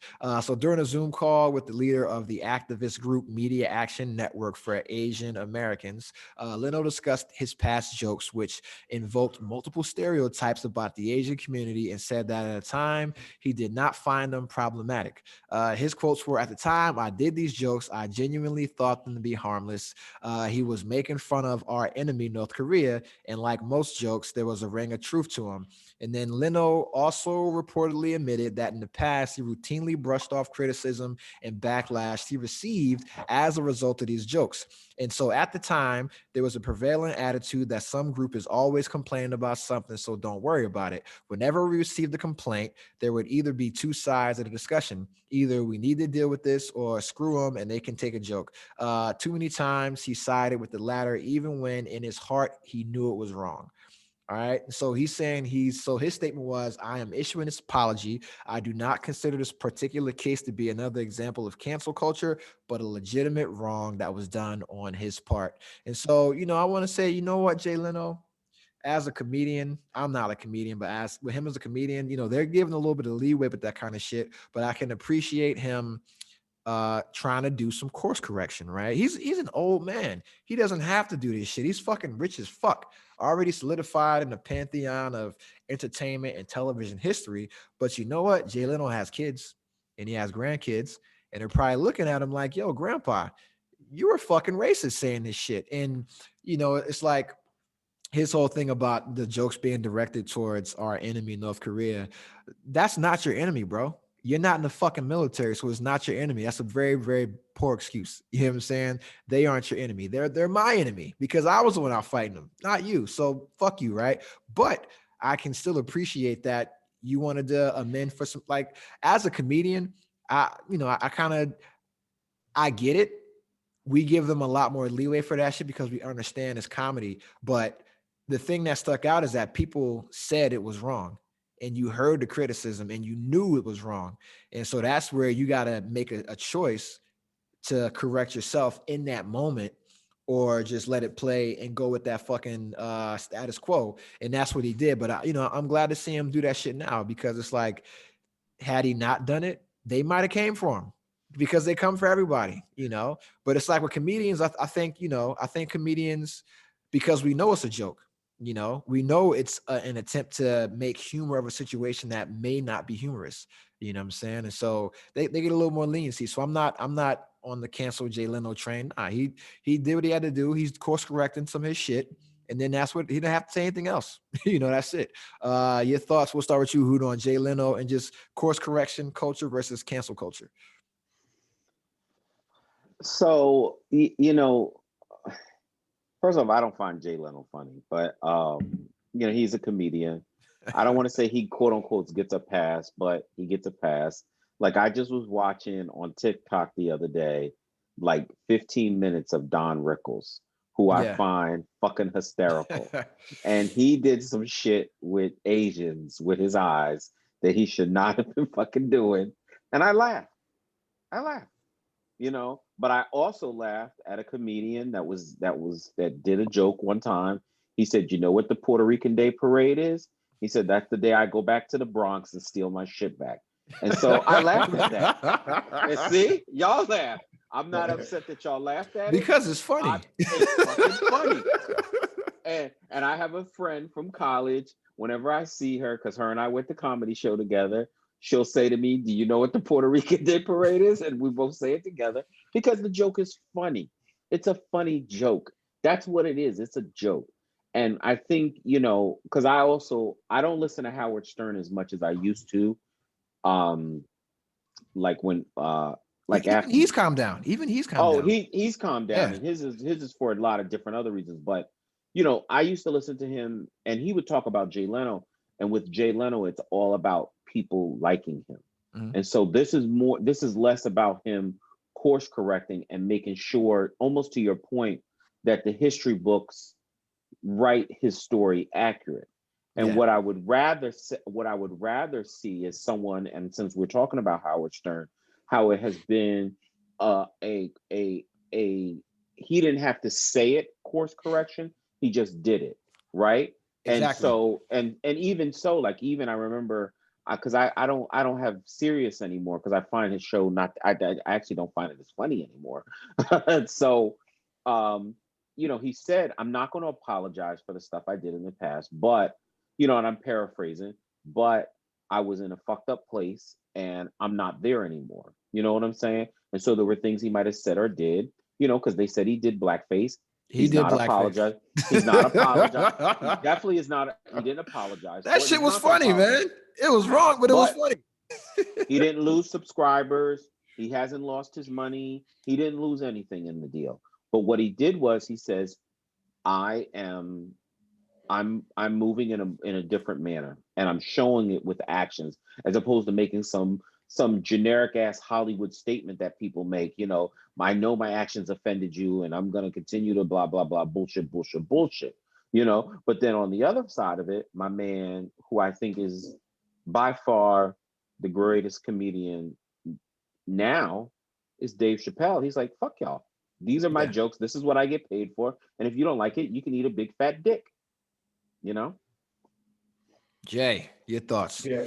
I don't know. I'm not really I agree with Hoot. Like, I don't really find Jay Leno funny. Like, what was he? Tonight Show? He had some TV show. Like, I don't even remember. He has a bunch of cars. He made a lot of money. Yeah. I know him more so for the cars than anything. But my main concern is like Martin Lawrence did Shanae, and it's depicting a ghetto black girl that we all loved and laughed at. But there's no expectation from Martin Lawrence to get up and apologize because he made fun of black people. Nobody cares. So at the same time, it's like, I almost feel like art should be, because it's a form of art that should be in its comedy. It's almost should be treated the same as a movie. Sylvester Stallone was Rocky, the tiniest white guy that was the heavyweight champion that won. Where do you course correct that and tell the truth that would never happen? It's never going to happen, because he's going to be our savior, and it's the best. It's applauded as the best. That's the Italian style. I'm not going to fucking take any goddamn Sylvester Stallone Rocky slander. That's my guy. No, but I'll give you an example. Like when I was a kid, I loved him. I loved it. I loved Rocky, and it was like this triumphant victory until I became an adult that I realized I'm like, You're like, that that's shit not is possible. fake as fuck. It's Yeah. not- it's like, so it's like There's that no doesn't way you get- should have beat Thunder Lips, yo. Yes, there's no way he should be Apollo Creed. There's no way he Clubber beat, Lang would kill that motherfucker, yeah, dude. it's like sick. So it's like if you're not course correcting all this stuff that's like fabricated, like why should a comedian that's literally telling a joke have to be course corrected? Like I'm just sick of the cancel culture in general. I think it's toxic. I think it's unfortunate. I think things were so wrong for so long that this is like it swings the opposite way. Yeah. I would just like everybody to just do the right thing and kind of be like live normally. But it's like I don't want to see somebody that made a mistake. You just cut out, brother. Hey, who, can you hear me? Yeah, I can hear you. We can't hear you, man. You just cut out, baby. Can you hear? We can't hear you. You just cut out. Let me know if you can hear me. Okay, Yeah. we can hear you now. Okay, yeah. What I was saying is like I don't think you like if you have to look 20 years for something from somebody in the past to dig something up on them, obviously they're not the same person because you should be able to look a year or 2 years to find something bad about them. That means this person, odds are they may have changed because people do change. You know what I mean? So I just don't agree with it because I'm like, if you dig 20 years in my past, you'll find a lot of shit that I'm ashamed of that I'm not proud of. And I'm none of those things today. You know what I mean? Yeah, exactly. And to kind of capture what you both said is like the only apology we want to see is change behavior. That's it. It's like, like that's why when people offend me and they apologize, I tell them I do not accept your apology. Like, don't apologize ever. The only apology I accept is change behavior. So if you want to show me that you sincerely felt bad about what you did or how you offended me, just change your behavior, man.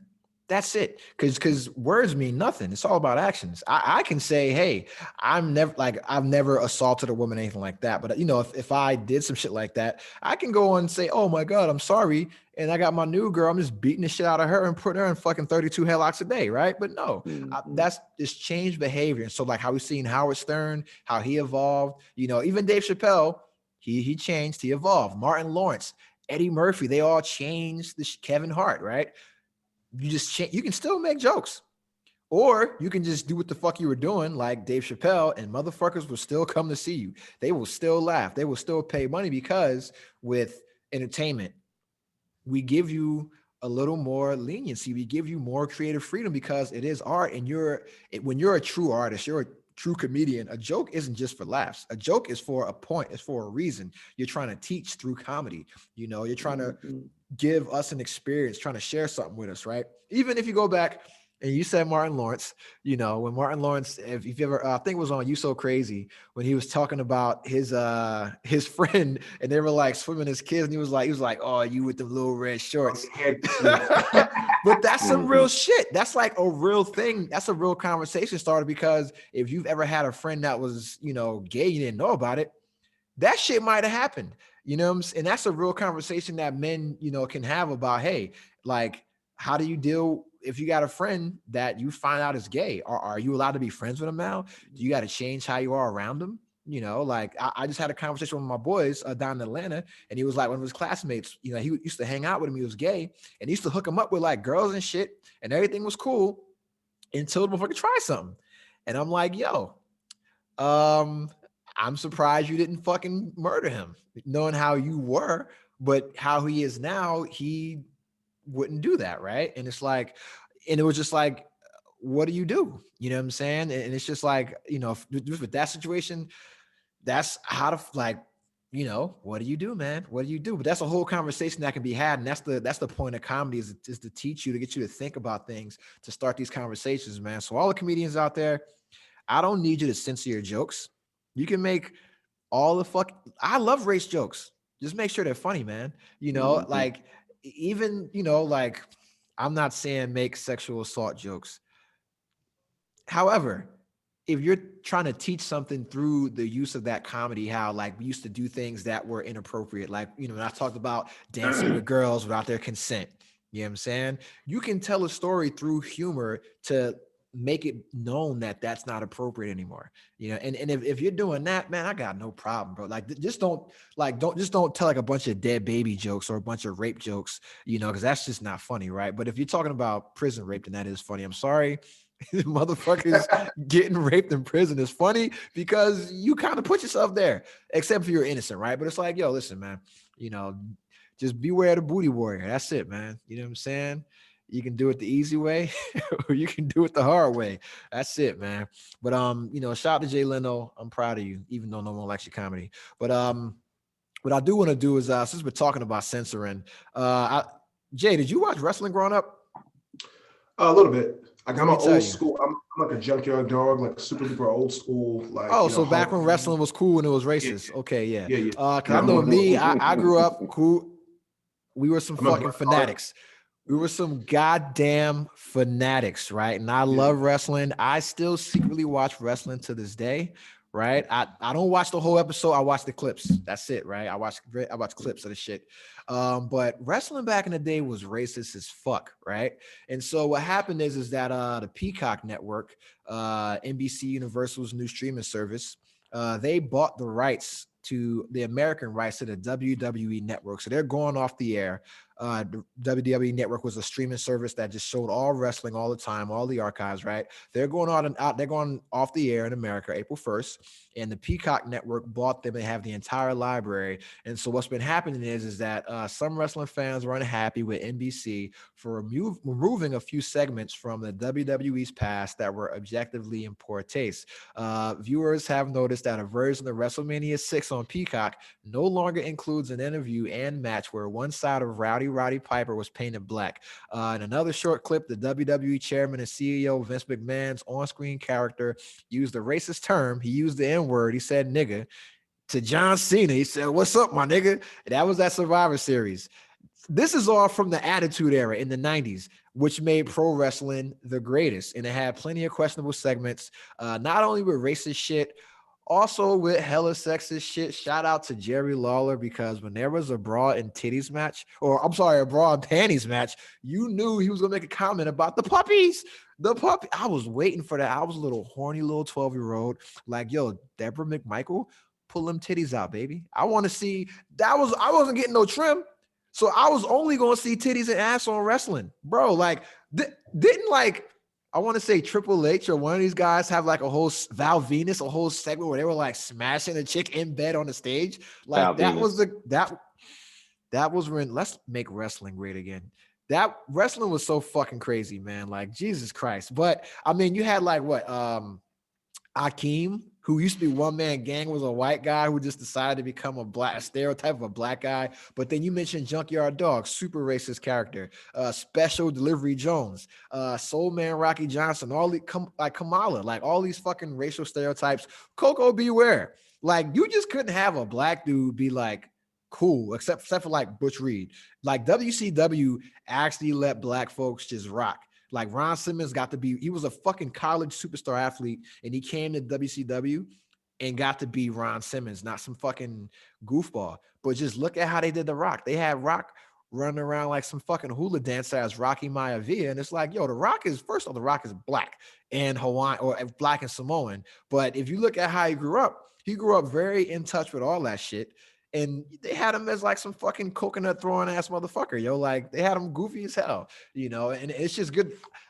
I'm fine with NBC editing this shit, not because I think that it needs to be edited, but when you sell your fucking rights to your product to someone else, they can do whatever they want with it. So if you have a problem with the WWE shit being edited on Peacock, all you got to do is go on YouTube and watch it.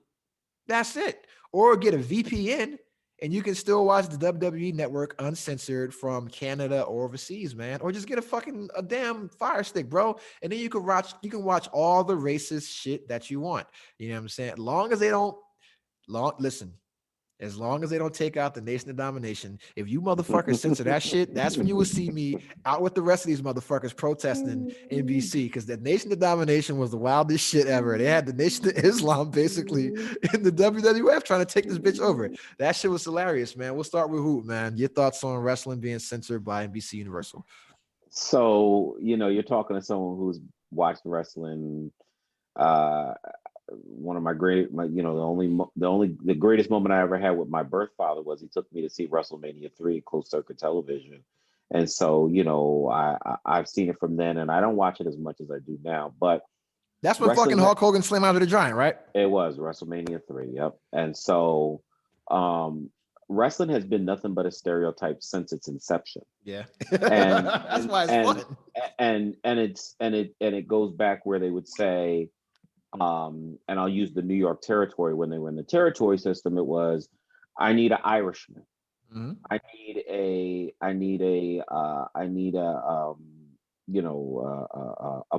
Polish guy. I need, all these ethnicities, particularly in the New York City area, because they wanted to make sure they catered to their fan base. Where it got really crazy was when Vince Jr. took over, and it was, I need, and I'll use Tony Atlas as an example. Tony Atlas, just as a big African-American man, he was a tag team partner with, Soul Man Rocky Johnson. Vince Jr., what they call repackages him as Saba Simba. Yeah. Which was, and literally, my man, Jesse Ventura says, Saba Simba, my ass. That's Tony Atlas. That it was, he had him dressed up in African garb, he did the same thing to fucking Ron Simmons. He made him Farouk. Assad. I remember that, so he has done these things, and one of the reasons why I used to have the WWE network, and I had it more so to relive my childhood and watch, like I can watch Flair Steamboat, the trilogy, like forever. So I would always watch that. And again, I can watch it on YouTube if I really want to. So I got rid of it when Linda McMahon became the SBA for Trump. And I was like, I really need to get out of this. And I also think that, what people don't realize is Trump, another reason why he won was he tapped into, that fan base, because he was seen on the WWE. What you're seeing, though, and I'm going to end it on this note, what you're seeing with the Peacock is the long-term play of where NBC Universal will eventually buy the WWE, because I was reading an article where they were saying right now they pay like some crazy-ass number, Torian, for WWE Raw and NXT, and that when the contract is up, it's going to cost like some really obscene number for the rights to the show, and that it would just be easier just to buy the entire company, and they would make their money back. And I think that that's what the long play is for NBC Universal to do that. And if that's the case, the WWE we all once knew is going to be completely gone. I think it was headed that way anyway. I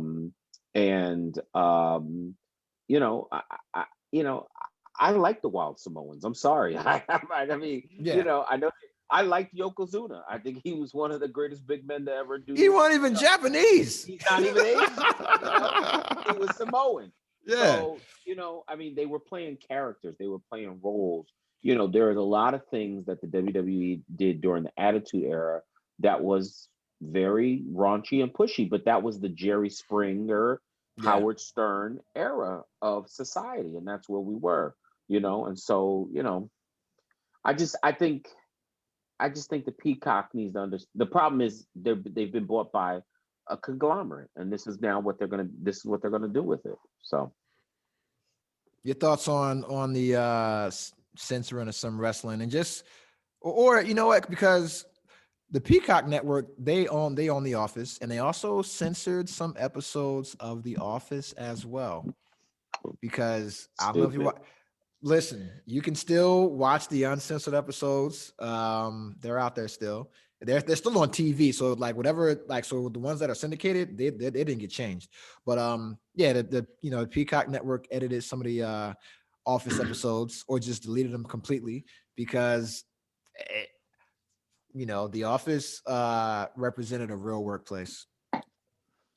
And that shit was crazy. They had some segments on there that are still funny, but it's like, yo, you could not do that on television right now, man. So Jay, your thoughts on just editing TV after the fact? I mean, I don't. I look once again. It falls back to the course correction. Like I don't really love it. You know what I mean, I kind of feel like it happened during a place and time, and it's from what I remember of wrestling when I was a kid. I loved it because it was a soap opera, because it was a Yeah. fictitious, because it plays into all those different roles. I enjoyed it. It seems like when I got a little older and it got away from all that wild and craziness, that's when I lost the love for it. You know what I mean? And it's I don't know. I feel like it doesn't necessarily fix anything. You know, I feel like it just by thing. It's like, what does it do? What is it? It doesn't harm anybody nor hurt anybody. Like I don't know. I think it's fictional. I Yeah, think maybe people feel it's real. Maybe that's the problem that they want to course correct it, but it's fake. It's TV. yeah. You I know? mean, the only thing I can really say like why they would do that now is because wrestling is marketed towards, or it was marketed towards kids.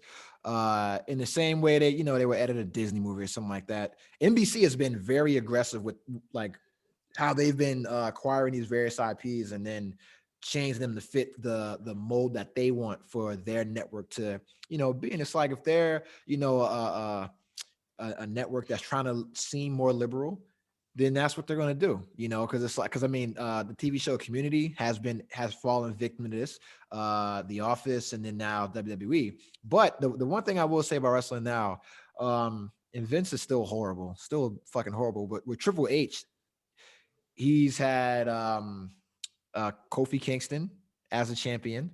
Bobby fucking Lashley is a champ now, and he's been in the business forever. Him and Kofi Kingston, right? And they got the belt. You got Sasha Banks and Bianca Blair headlining WrestleMania. Two black women headlining WrestleMania, right? So Triple H has been doing a lot of shit with the brand now, and I mean, you had Asuka.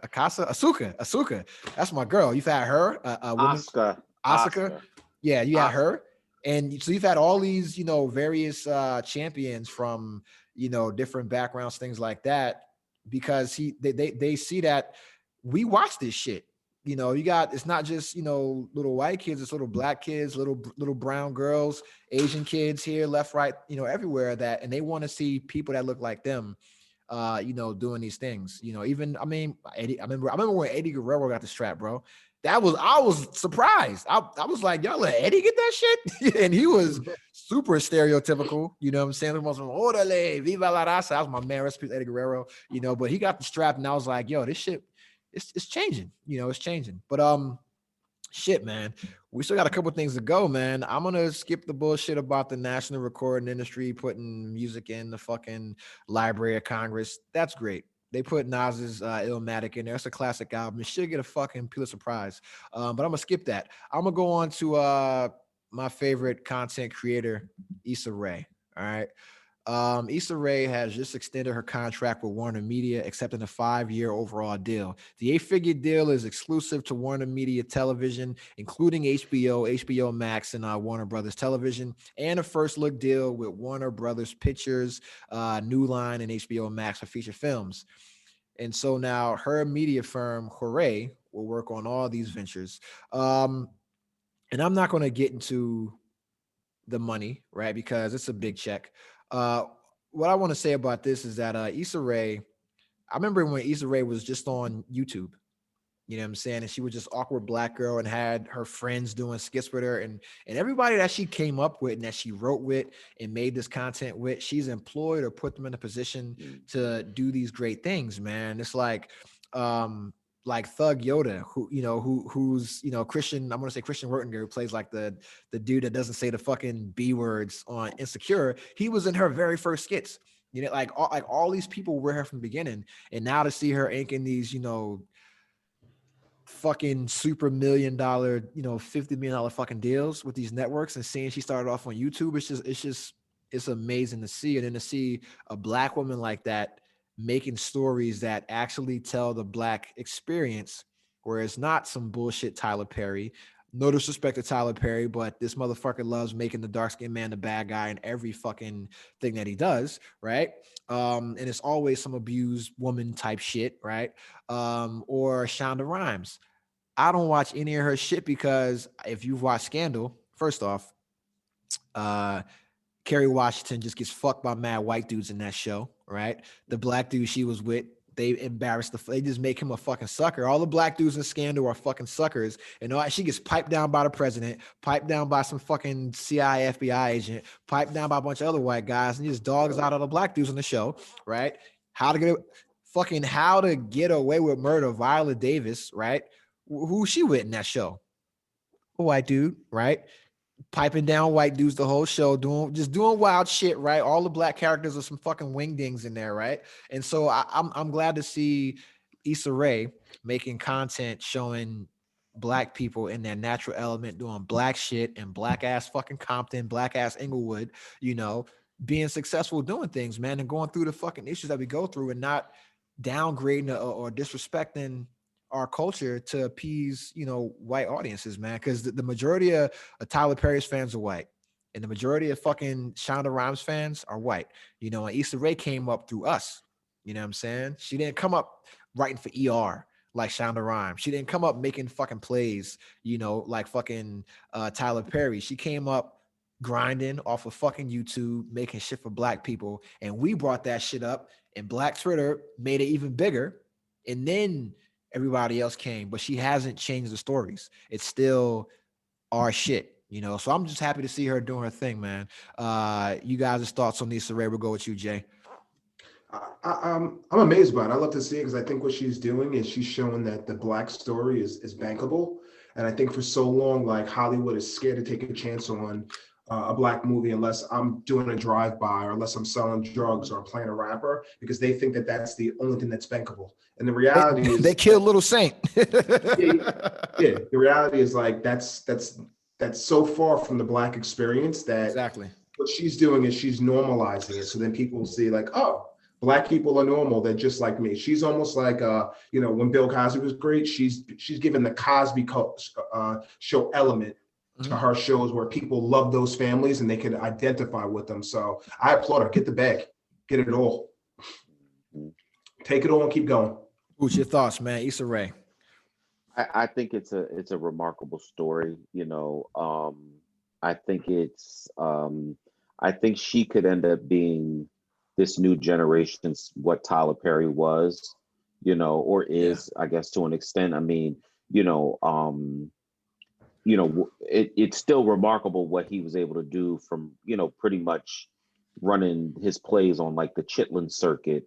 You know, I use that, you know, what it was. That's what it was. And he was able to grow it into this, you know, it's just a shame that his stuff is just, it's very recycled and it's the same bullshit.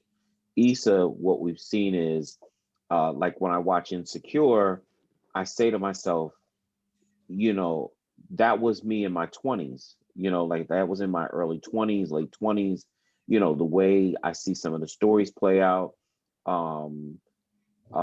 I think that it's a great show. I wasn't a fan of it at first because I really didn't like her in the beginning. I used to watch it more. Nobody did. I used to watch it more for Molly, you know, and Amanda Seal, you know, those were the two that I kind of liked on it. And then I actually like Natasha, the she's funny, yeah. Natasha Rothwell, she's fucking hilarious. And so, you know, and she's been doing some other projects. I didn't get a chance to see it, but it just was rated really well. There was a movie she was in with an Indian guy. Oh yeah, with Camille. I think his name is Camille Kamal. Date Night or something like that. That shit was funny as hell. Yeah. That was hilarious, man. I gotta see that. You know, I did watch Little with my wife. She really liked that. Yeah. You know, The Photograph, she was good in that. The Photograph, I heard she was good in that. I fucking cried at that movie, man. She did a real good job in that movie. I think that the good part about this is that more Black people are going to be employed, right? She is someone who is for the African American community, and she wants to make sure that she's and I don't think she's just going to be bringing in African Americans just to be bringing them in. I think she's going to bring in quality people who have been overlooked in jobs that they should have gotten.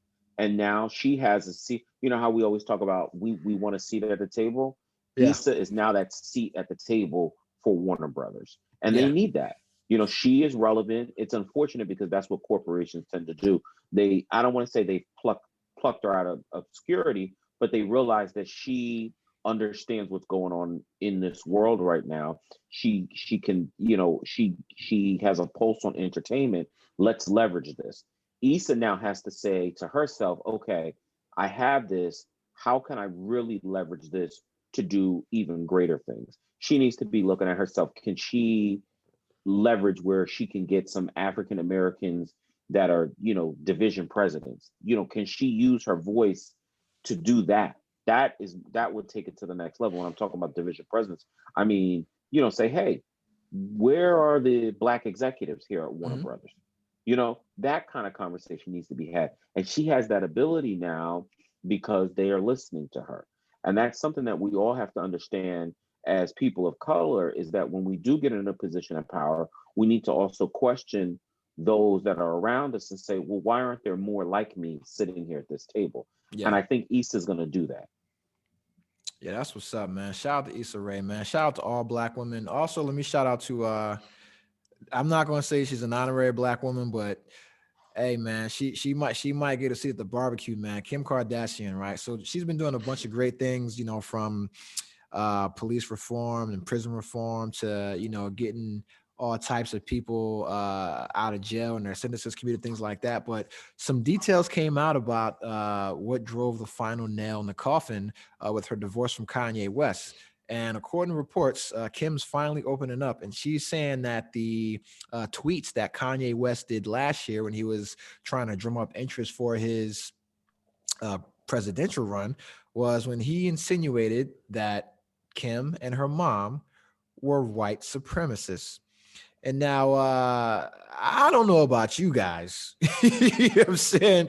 I don't know about you guys, right? But that sounds like a deal breaker, right? If we're married and you go on, you have 20 million, 30 million followers on social media, and you go on there and you accuse myself and my mother of being white supremacists when you're actually hanging out with one and palling around with one, right? And then you look at Kim's track record for what she's done, and it's kind of been the opposite, where she's done things that is put. She's had some snafus and things like that where she may have culturally appropriated braids or kimonos. Like she finds a way to do something like that, something small but annoying as fuck. But then you see her, getting, I want to say Centonia Brown out of jail, things like that. You see her getting, the guy is this guy that got convicted of a rape down in Kansas, a college athlete, student, and just got him a new trial. Like all this just good shit she's doing. And it's like, out of all people that you would think are white supremacists, she's probably the last one that comes to mind, especially when she has Black children. Like she has children with a Black man. She has Black daughters, and she's raising them like aware of their Blackness. And I see that coming from her, not really from Kanye. Just, my take on that.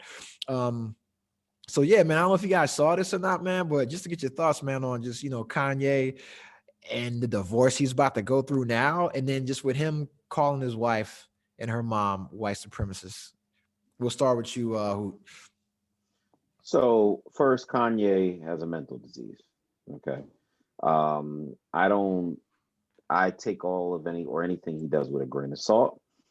I think that the Kardashians, that whole clan has some kind of coke in their pussy or something like that. It's been proven time and time They again. got pussy perks.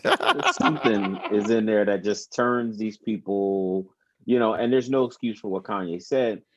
And while I think what Kim has done is great, there is a part of me that there's a part of me that feels like she sits in a room with her publicist team and says, what can I do that is going to make people like me more? So while she's doing these really great things, I always feel like her and that whole family are just very disingenuous. And if it's not about moving or building the Kardashian or Jenner brand, they're not really in it. They're not truly philanthropical like they should be, and I think it's all about it's always going to be about calculated moves for them. And that's just my personal feeling. I don't think it's genuine. I think it's great that they're doing it, but I don't feel like it's a genuine thing. I think they sit in a room with a marketing agency or some kind of public relation agency and say, if we did this, how many more likes are we gonna get, or how many retweets could we possibly get? That's how it comes across. What's the metrics? What's the matrix? Exactly. Jay, your thoughts? Yeah, You're a big Kardashian fan. actually, I'm totally not. I'm more of a Kanye fan, even with its craziness. But I kind of agree with Hoot. I kind of feel like she started her career off from making a porno, and then from every allegedly she didn't make that porno. Ray J did. Shout out to Ray J to God. Well, they put it out, and that's her claim to fame. And then every aspect of her career, anything that she's done, is to just bring more notoriety to herself. So I almost feel like the same thing. I almost feel like this is just a ploy to make people sympathize with her or feel sorry for her because she's going through a divorce with Kanye West, the billionaire. So, you know what I mean? Like, who knows if it's even true, No, it is true. He tweeted it on freaking, he tweeted it. Okay. Gotcha. Yeah, he tweeted this shit when he was going through his meltdowns and shit last year and, cursing out Jay-Z and shit and complaining. He went on Twitter and said, that's when he said that he said that he wanted to get an abortion. Like he was like when Kim got pregnant, he didn't want to keep the baby. He wanted to get an abortion. But you know what? It actually wouldn't shock me if they were, to be honest with you. Like, you know what I mean? For my actions, I would like to say that she's not, but I feel like there's so much more behind closed doors for the Kardashians that we don't know, that it wouldn't shock me if there was some truth in that statement because he's lived amongst them. You know what I mean? So who has done more for the Black community, Kim Kardashian or Kanye West? I would like to say Kanye. What has he done for what has he done for the Black community besides make music? When has he ever come to the Black community to provide a service that didn't have a product attached to it? He's only conscious when he's trying to fucking sell sneakers. That's when he comes to you. But when does Kanye come and say, hey, I'm going to build this community center. I'm going to do this. I'm going to do that. I'm going to work on police reform or some kind of fucking social measure. You only see him being active and being an activist. Oh yeah, when he's trying to sell something. I agree. So how is and this is like I'm not trying to, I just got to take the opposite side because both of you motherfuckers, you both can't hate on Kim, all right? God damn. You know what I'm saying? But it's just like how are her actions any different than any other celebrity? Because then you could say, okay, well, Rihanna is only doing what she's doing because it's going to make more people buy Fenty. You know what I'm saying? Like Beyonce is only doing what she's doing because it'll sell more records in the long run. I don't agree with that. There are celebrities in this world who do for their communities, and they've always done for their communities. I agree with that. And do they benefit from? Does that benefit from them? But I believe that it's all calculated with the Kardashians. It's calculated. Well, she's the only one doing that though. The rest of the Kardashians aren't doing that shit. It's only her. And you got to look, bro, she's been doing it for like 10 years now, 10, 15 years now. I just find it to be very, I don't know. They're just fake people, Torian, I hate to say it. Yeah, just fake. They're fake. I mean, everything about them is fake, from their ass to their lips to their nose. The butts are fake. The breasts are fake. Fake. So is wrestling. Yes, it is. That's fake too. Shit. Reality TV in general is fake. Yeah. Jesus Christ. It's just hard when you hear. It's hard to take her serious. Listen, I used to be the biggest Kim Kardashian. Like there was no one that was a bigger Kim hater than me. Like I was the biggest hater. And then I did a little bit of research, right? And looked into a lot of the shit that she's done with regards to the Armenian community, right? Because she's Armenian from her father, right? And that's something that she's been heavily involved with from the moment she got a platform. And I'm like, oh, so she's been doing that kind of shit just with her people, but no one cares about the Armenian genocide, right? Let's just be honest. No one cares about that, right? We do because we're empathetic people, but like no one gives a fuck about that kind of shit. But then once she had Black daughters, once she had a Black kid, that's when like a fucking light switched on, and she was like, I gotta do something for my kids. Like, cause your kids are going to look at you and say, hey, mommy, what did you do with your platform? Like you were rich, you were famous. What did you do with your platform? And I think it's like, okay, I'm a celebrity. I've been a celebrity for X amount of time. I haven't used my platform for shit. And now I have black daughters. And regardless of if I raise them black or not, they're going to look black. They're going to be black. And people are going to ask them, what did your parents do for the community? What they do for the culture? And you got Kanye West as your dad, right? Who you would think would be somebody that would actually do things to lift the community. And it hasn't. It's been Kim. It's been her, the one doing all this shit. You know what I'm saying? And it's like, well, whether we question the level of how genuine it is, the sincerity, it's still happening, man. Like it's still happening. And it's like, okay, if you look at her compared to what Rihanna has done for social justice, who's done more? And this is not a competition, right? But it's just like, yo, who's done more? Or if you look at her and Nas, who's done more? You know what I'm saying? It's and maybe once she got some black meter, she got a little bit of black meat in her. Maybe she became a little bit black. But this is like the reality is it's always the person that doesn't look like you that's going to be able to do more for your community. That's just correct. The way it is. Correct. The person that looks like you. Correct. Like everybody hates Obama because they said they didn't do enough for black people.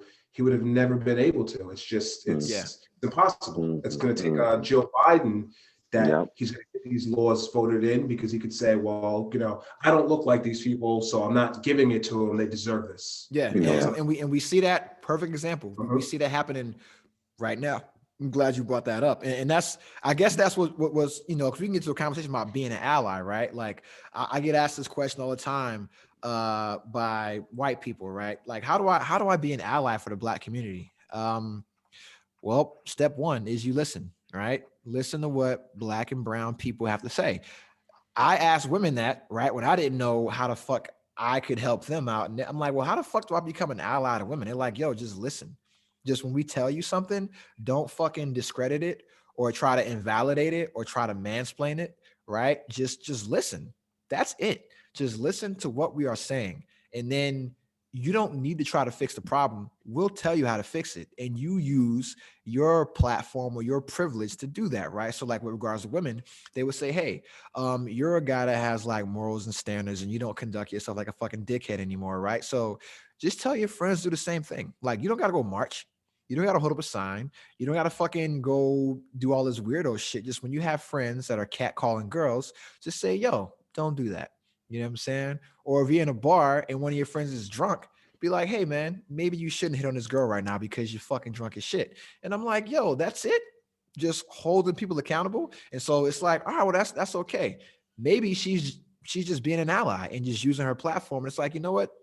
That's what's up. I can't be mad at that. But my question is have you guys been asked how to be allies? Like have people, have white, because right now, like we're being told how to be allies to the Asian community, and some people don't like that, right? But just your experience in general with either having to learn how to become an ally or having to tell somebody how to become an ally. Jay, you can start. Well, I kind of feel like as a minority, your whole life you've been an ally to people. It's something that's normal. I feel like minorities, we're probably the most accepting of everybody. So it's one of those things that I have friends that are Latino, I have friends that are Asian, I have friends that are white. I think we're more empathetic to anyone's plight than it's just because you go through so much, so you can almost always relate. Yeah. It might and even with the male female thing, it took me a little bit, but once a female explained it to me, I was like, okay, I get it. And you'd easily become an ally versus it's a little bit harder when you come from a place of privilege. I think as minorities, we don't always have that. So you're almost allies of everybody. Like I'm very empathetic of the gay community. I'm very empathetic for Asians. I'm empathetic for anybody, people that are not from this country and not citizens. Anybody that goes through something, it's almost like a natural instinct to be empathetic for them. You know what I mean? So yeah, it's like you're inherently empathetic. Yes. Yeah. Yep. Who? Yeah, I think, Jay has hit it spot on. And I think, one of the, when we talk about African Americans, we still have to understand Well, I have found that we need to understand that our sisters have it worse than us, right? I agree 100%.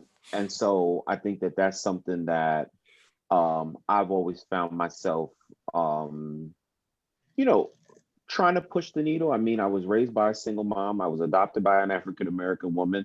I'm married to an African American woman, and my girls are 50% African American. And so I think it's important that,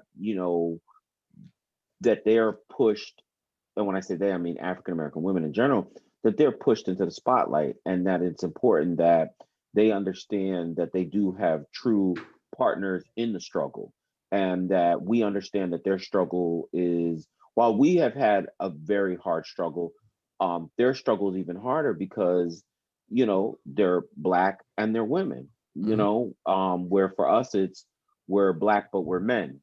So and I'm not talking about like the Me Too. I'm more, my comment is more directed in terms of letting people understand that they can be bosses, they can lead, they Yeah. can be in these roles, that they can change the world. Like, that is huge. The fact that we do have a female person of color in the number 2 position in the United States is huge for this country. I didn't think it was going to happen. I'm going to be very honest with you, because of the way we treated Hillary Clinton, and she was a white woman. Okay, Yeah. and so but what I said is, crabs in a barrel. White women did her in. You know what I'm saying? When you look at the votes, that's what did her in. But I felt like that has been one of the. Is that why you're being such a bitch? What is that? Not listen, man. People didn't like Hillary because she was kind of a Hillary sold women out, bro. When Bill went through his shit, Hillary sold women out, and she didn't take the side of women. And then when it came time for her to run for, her shit, she was like, "Oh, believe women, blah blah blah blah blah." And they're like, "Yo, but you didn't believe him when it was your fucking husband and he was guilty."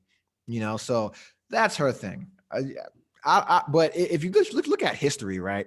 Women of color, particularly Black women, have always been at the forefront of every major political or social movement, from women's suffrage, which they didn't get anything out of. They're out there helping fucking Susan B. Anthony, and all these fucking, white women get the fucking opportunity to vote, and they still couldn't vote to the goddamn 60s, And so, and that's the thing. And I, you know what?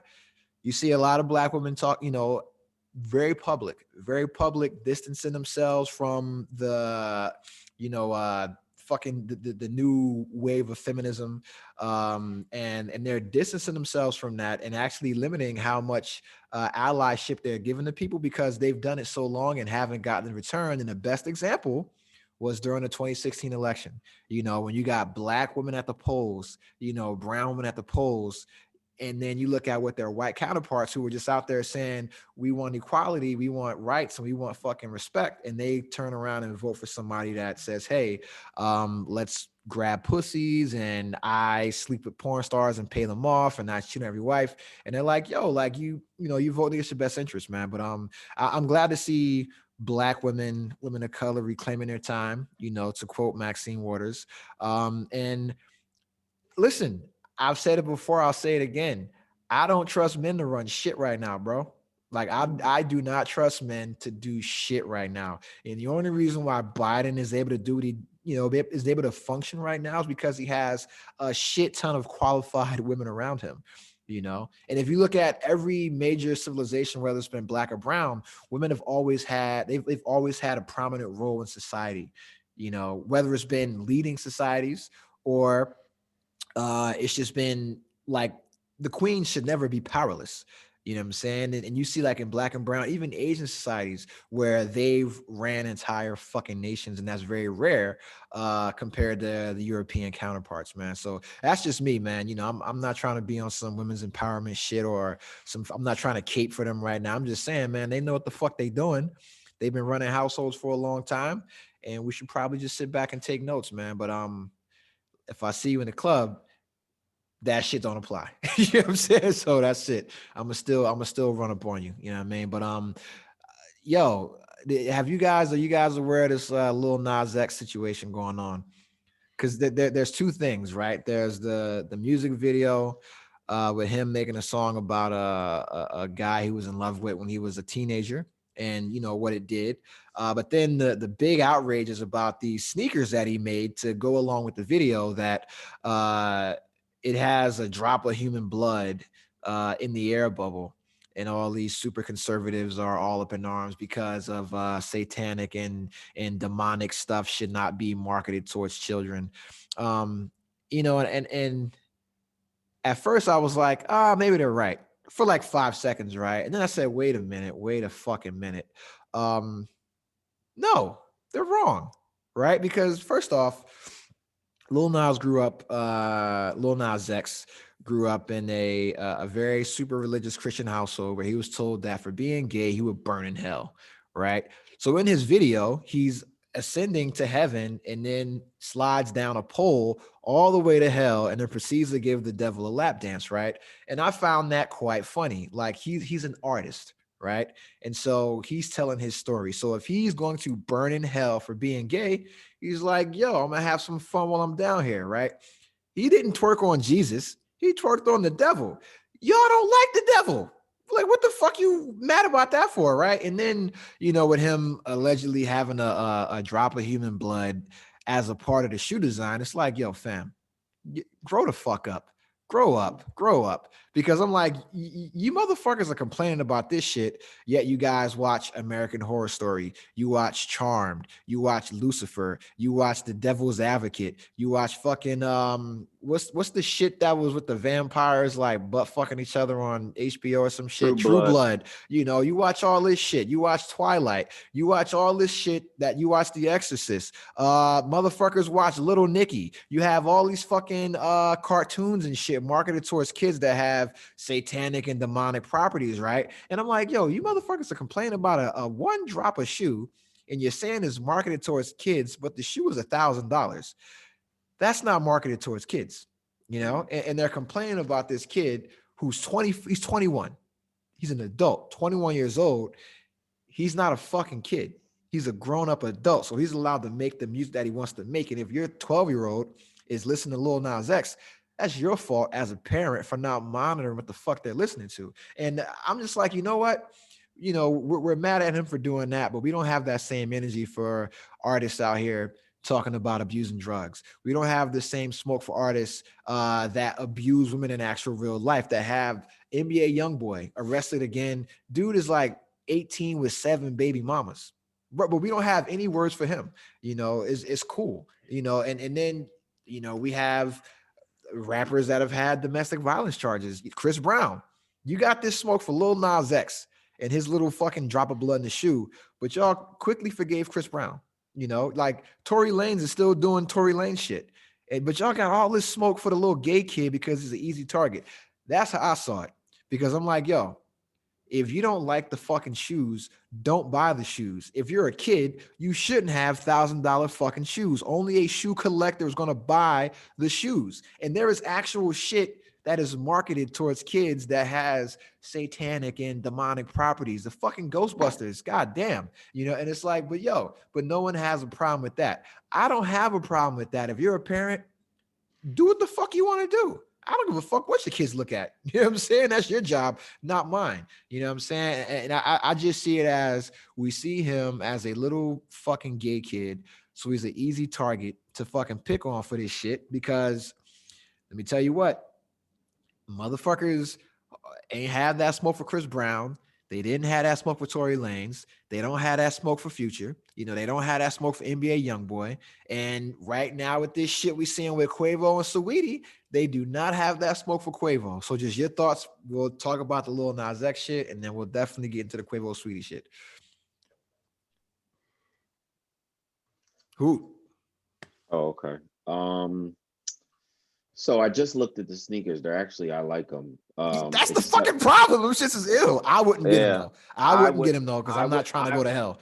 Well, a couple things. One, I wouldn't spend $1,000 on a pair of sneakers. Two, I don't like the little symbol, the little Anagram they have on it. Yeah, the pagan symbol. I don't like them but besides that, it's a nice shoe. Do we really know if it's really a drop of blood in there or No, not? we don't. Exactly. And the one thing that will bring um that is going to bring this world to an end, that I always say, and it's brought other great empires, is religion. Yep. And so when you Exactly. bring religion into this, everybody goes crazy. Oh, the devil, God, and all this other kind of stuff. And then when you throw in the fact that he's a young, gay, black, he's got all these things now up against him. Young, gay, black, not Christ-like. I mean, they're like chomping at the bit to try to get to this kid, and they need to leave him the fuck alone at the end of the day. You've It's got not politicians commenting on the shit, bro. well, they're dumbasses, I mean, it's $1,000 shoe. I wouldn't buy the shoe, but it's a nice looking shoe, I will say. I don't think it's a real drop of blood. I think it's a if you like the Undertaker, you should have no problem with this. Exactly. The fucking Undertaker, bro. Come on, man. Jay, your thoughts on this shoe, man? Well, it's kind of ironic because the same company did this custom design, actually Yep. did a Jesus shoe With the holy water in it. Yeah, so they were white Air Max 97s with the holy water, and it had actual water from like a river in Israel. So Wow. and nobody really got upset, nor did people care about the price of the shoe. And that's sacrilegious, because that is idolatry. That's idolatry, baby. That's sacrilegious. Yeah, and it's just and it's one of those things that you see Nike sent a cease and desist and did all these things, whereas when they put out this other line that was done by the same people that customized this shoe, Nike does nothing because it actually ups the value and people want to get Air Max 97s. Like it's, like me, it's like I'm not super religious, so it's like at the end of the day, it's like that to me, if that's how he chooses to almost tell a story, it is what it is, and I could agree to disagree. Like I'm not gay, so I'll never under the gay lifestyle, but at the same time, if he wants to share a piece of his world with people, it's kudos to him, man. I can really care less. Yeah, let me tell you, after watching that video, you might be a little gay. You know what I'm saying? Because I actually watched the video. It kind of turned me off. It was a little weird. Yo, it's fucking wild, man. The devil's like weave, and I was like, all right. I really focused more so on the shoes. Yeah. Because I knew the story of the shoes when they were the holy water with the cross on them. Nobody cared other than people from It's sneaker culture. literally Jesus is on a cross on your foot, and no one had a problem. Nobody cared, and everybody ran out and spent $1,000 on them. Yeah. But now everybody cares because it's the contrary, and And then, it's like if you do your research, where do you think Santa Claus comes from? You know what I mean? Exactly. Paganism. Yeah. Because then my other thing is, right, and I got to go back to your boy Kanye. Nobody had smoke when Kanye was out here selling church socks and all that Sunday service shit, which is sacrilege. It's sacrilegious, And I'm like, fam, you can't serve two masters. You'll grow to love one and learn to hate the other. That's from the fucking Bible, baby. And it's just like, I just like how we pick and choose when to be religious and when to be holier than thou and all pious. And it's like, yo, fam, y'all mad at these sneakers, but y'all didn't give a fuck about Kanye. Y'all didn't give a fuck about the Air fucking Jesus shoes. And then, when you got a guy that you made president and he was backed by a bunch of fucking evangelicals, y'all didn't give a fuck about how he acted and claimed Christianity. Dude's never been to church before ever, but that's just my take, man. And I think it's all funny. I think people are more concerned with this than actual domestic violence. Like people are politicians are commenting on this, but they're silent on gun reform. They're silent on the George Floyd case. They're silent on fucking police reform and prison reform and fucking goddamn immigration reform. But they got time to comment on Lil Nas X and his little fucking shoes. And, more power to him. His song is #1 on Spotify right now. So I can appreciate it, man. Cause I'm like, yo, for him to go through what he went through and come from, he's from like Valdosta, Georgia, man, super religious part of fucking Georgia. And they deal with all that shit. And bro, it's like the same motherfuckers commenting on this. They're quiet about when it comes to banning conversion therapy. You know what I'm saying? Like gay conversion therapy. They're fine with that, with sending kids to camps and beating the gay out of them, torturing them to be straight. But they got smoke for some fucking shoes. You know what I'm saying? That's just, that kind of shit bothers me. You know what I'm saying? Because it's like, yo, there's so many other things to be concerned with besides whose cock is in whose mouth. Like, yo, let's talk about the climate. You know what I'm saying? Like, let's talk about fucking goddamn poison water in Appalachia. Y'all got time for some fucking sneakers, but y'all don't got time to talk about the lead poisoned water in Appalachia making students and kids down there, white kids, white poor kids in rural Appalachia or rural Virginia, making them fucking autistic. You know what I'm saying? But they got time for sneakers, man. Have you guys seen the Saweetie and Quavo video yet? I think I sent it to you guys. Did you guys get a chance to check that out? Yeah, I actually watched it. It was So- definitely kind of. So I've been taking a lot of heat, man, because I think Quavo fucked up. I don't think he should have put his hands on her, or everybody is saying that because they just broke up, right? And so this video got leaked from an altercation that happened in 2020. And in the video, she's like, we see the elevator door opening and her swinging at Quavo, and then he grabs her, throws her, or physically brings her in the elevator, puts her on the ground, shove, place, I don't give a fuck, right? He physically grabs her, drags her in the elevator, puts her on the ground. She's obviously in some kind of distress now. The thing that got me was what happened after the fact, right? With him, when he turned his back to her when she's on the fucking ground in an elevator, and then the elevator door opens, right? There's a dude there. He's like, fuck, I don't want to face this shit. So he turns around, doesn't even look at her when she's on the ground, just takes the fucking his Call of Duty box and puts it in the corner and just stands there over top of her, doesn't show her any kind of empathy. And then he just fucking like stands in the elevator door like, yo, get the fuck up and get out, you know. And then she, you know, she eventually gets up, limps out, and goes. That leads me to believe that's not the first time they got physical. But I'm just like, yo, fam, you looked at the camera and knew you fucked up. You made eye contact with the camera, and then yeah, man, you looked at the camera, bro, and It was at this moment that he knew he fucked up. that was when you knew. I'm surprised this video didn't come out sooner, you know, and everybody's like, oh, well, she swung first and, you know, blah, blah, blah, blah, blah. Motherfucker, you are a goddamn man. You are physically stronger than a woman. So unless she has a gun, a fucking taser, you know, or a knife or something like that, then yeah, defend yourself. She's a threat. My friend that's a cop is like, oh, well, she swung first, so she was the aggressor. Bro, that's the court of fucking law. You know what I'm saying? And it still doesn't matter because if the cops came to that motherfucker's shit, they're going to grab him.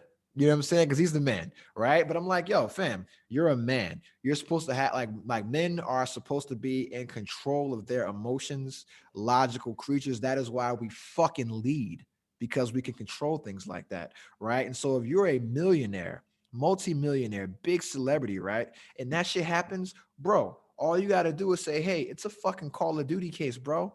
There's cameras everywhere. Let me get the fuck out of here. All right. You can do your crazy shit. Do your crazy shit, bro. I'm gonna get the fuck out of here because I'm not trying to lose my career. But that's not what happened. What happened was that he got emotional and then grabbed her, dragged her in the fucking elevator, and then stood over her like some fucking goddamn dickhead. And then when he had to face the shame of somebody seeing what was going on, he turned around because he knew he was fucking wrong. You know, and that's just my thing, man. Like, I've been catching heat from it because guys have been saying, oh, she shouldn't have swung first. All right, let me tell you right now, bro. If you were to do that shit to my sister, regardless of whether she swung on you or not, with you being a man, you do that, I'm going to fight you. I don't give a fuck. And if I see you do some shit like that, you are a fucking sucker to me because you don't have enough self-control to just walk away. You can't just walk away. It's a fucking Xbox container. Who knows what's in it? Maybe it's some nude pictures. Maybe it's your cell phone. Maybe it's a box of dildos. Who fucking knows? Who cares, bro? Just fucking walk away, bro. You got too much to lose. And now we're going to see this whole PR train try to fucking clean shit up. But it's like, bro, you knew you fucked up when you made eye contact with that camera and when you turned away from that other guy that was about to get on the elevator. That's when you knew you fucked up, man. So I don't have empathy for shit like that because I've been in that situation multiple times. Not with the same amount that he has to lose, but with a career to lose. And it was very easy for me to go into a fucking bathroom and climb out the window or call a neighbor to escort. One time I had to call a neighbor to escort me out of the fucking apartment so she couldn't attack me, and then she couldn't later say that I did some shit to her. I'm like, yo, listen, I need to come over, just knock on the door. I'm in the bathroom. Come get me out, baby. You know what I'm saying? And that's it. Like, yo, I'm pussy. Whatever. I'm pussy. But guess what? I'm not in fucking jail. I'm not a woman beater. You can never say I put hands on a woman because you got to have self-control, man. That's just me. Jay, we'll start with you. Your thoughts on Quavo and Sweetie and what the right answer is. I mean, I've seen a few elevator videos, and that was probably the on the lowest totem pole of elevator videos I've ever seen. Mhm. Like when I saw the uproar. You are cutting out, buddy. You're cutting out. We can't hear you. We can't hear you. Can you hear me, Julio? Yeah, I can. Okay, so yeah, you're cutting out. We can hear you now. Let me know if you can hear me. now. So We can hear you what I now. was saying is like this was like the lowest form of elevator video because I saw the Ray Rice video and I expected Yes, way worse. so much more. I was thinking like, oh, Quavo probably knocked her out, did something wild and crazy, and I literally saw him kind of like push her to the side and throw her to the ground, and I was like, all right, that's it. And then I saw the Jay-Z and Beyonce elevator video when he gets attacked and then he shows, restraint and not like lashes back. So then I don't know. It just seemed like I kind of want to know what's in the bag, but it didn't seem like as bad as everybody made it out to seem. And I kind of felt like this is only coming out because they broke up. This is going to go away. I don't think it's going to even affect his career, to be honest with you. Who your thoughts? I don't think it's going to affect his career, because people are going to dissect the video, a million ways from Sunday, right? With the Ray Rice one, it was very clear cut what happened there. He knocked her the fuck out. Yeah. And in this video, there's going to be conversation about, oh, she swung, was he telling her to come in the elevator? Did she trip on her foot as she was coming in? And, it's Torian, it's wrong. Anytime you put your hands on a woman, it's wrong. As someone who has witnessed domestic violence, that is not something that you want to see. And it's not something that it should ever happen. But because the video is so not cut and dry, like the Ray Rice video, I think you're going to have a lot of people that are going to argue the fact that, oh, well, we didn't get the whole video. And, as I looked at the video, I'm like, well, what the fuck was happening before the elevator door opened? Did he choke her the fuck out? Who knows? Who knows? And I think because there's this quote unquote ambiguity to it, that people are going to get this guy a pass. And it's unfortunate because I think we all know, obviously we're, a lot of us are finding him guilty on the presumption that he's probably beat her ass in the past. But again, I think he's going to get a pass. I think because it's not cut and dry like the Ray Rice. But I think there are a lot of people who are like, hey, if you're going to get into that kind of altercation with a female, and I think Jay-Z has now become the standard when he didn't knock the shit out of Solange, because some believe that he should have got it, just on it. But he did. He showed a lot of restraint. And speaking of that video, I feel like people didn't give him a lot of credit when that came out. No, they blamed him. They blamed him. They were like, what did you do that made her like, oh, you cheated on Beyonce, so that validated her attacking you? No, keep your fucking hands to your goddamn self. Yeah, that's it. Keep your hands to yourself. And my biggest issue is that I'm seeing people say, oh, well, that's, young love or that's black love. No, the fuck it's not. That's what that does is perpetuate a cycle of abuse, and that normalizes abuse, because at no point did I say Quavo should go to jail. No, I don't think he should go to jail. Should Quavo lose his career? No.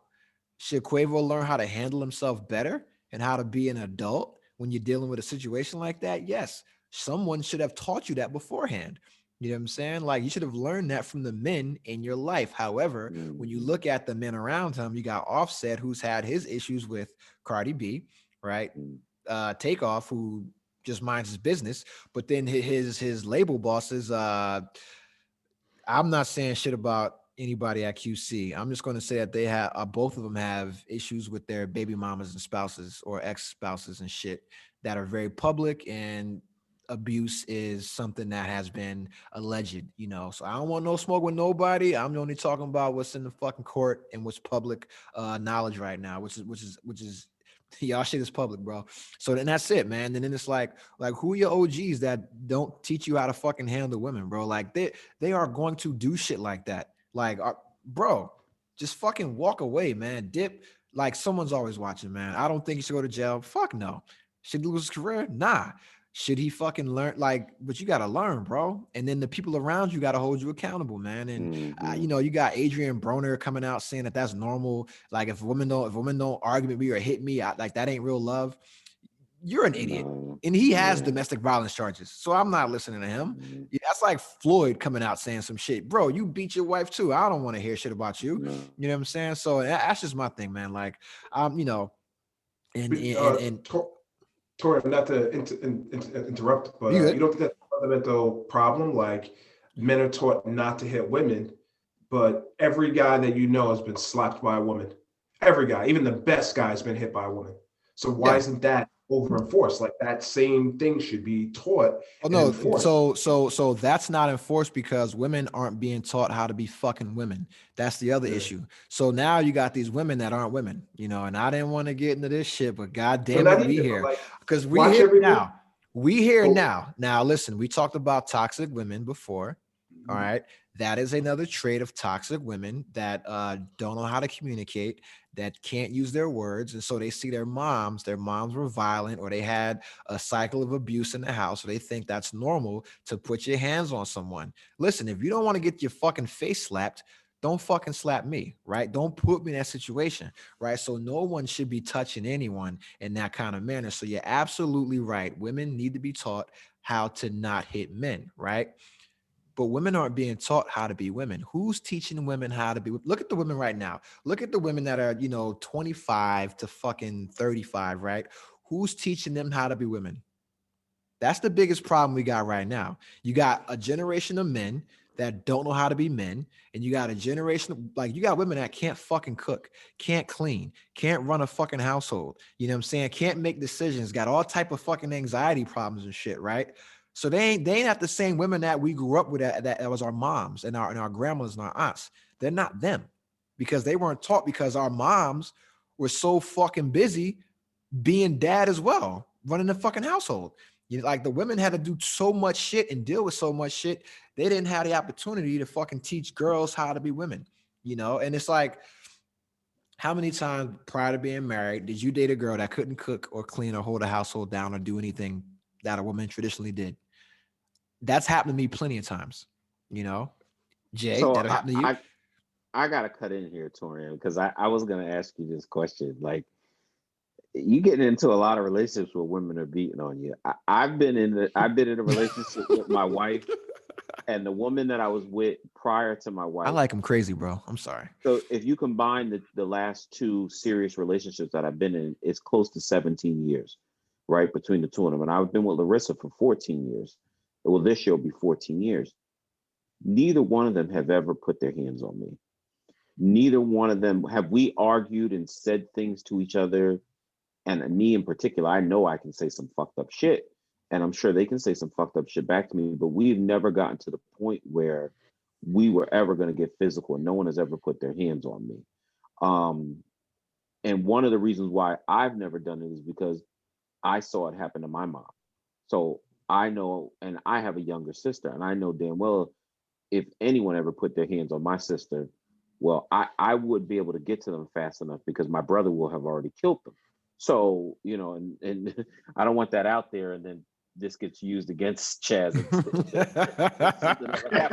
But, that's just the way we were raised. And so, and Torian, I also have to disagree with you on the raising thing, because again, the last two relationships that I was in, it wasn't, Larissa can cook. She can't cook as good as me, but that's just not the trait. But Larissa is very wifely, prior to us even getting together. You know what I'm saying? There was a lot of things. My previous relationship to Larissa, she tended to my needs. There were a lot of positive things that were in that relationship. Where there are flaws in both females, yes, there were, and there's flaws in myself, you know, and because we also have to take some of that as well, Torian. We come from that generation where we were raised by our moms, you know, in a lot of situations. So we didn't know how to be, you know, dads sometimes, or husbands, or, you know, in a true relationship. But I could tell you how I figured out what I wanted to do because I knew what I didn't fucking want in a relationship. And that's what has allowed me to maintain the relationship that I'm in now with my wife, is to say, well, I know what I don't want in a relationship, you know, and I know what I don't need from Larissa. And, you know, and so that has taken time to evolve. But I think maybe you're talking maybe even people that are younger than us, you know what I'm saying? Yeah. In terms of that. So I can tell you why my shit was the way it was. And this is a common mistake that a lot of men make, right? Women make it too. So I was picking partners based on potential. You know what I'm saying? So, because you're supposed to find a wife, like she should already be wifely before you wife her up, right? And so you guys got lucky. Y'all been with y'all women since y'all were young. So they were already on the right path, right? And so this is where I was fucked up, right? Because I grew up with, you know, both parents and shit, you know, healthy relationship. They've been together I'm 38. They've been together 36 years, right? So I saw that. Grandparents together, same thing. My aunts and uncles all married forever, right? So I saw what a husband and how a wife should be, right?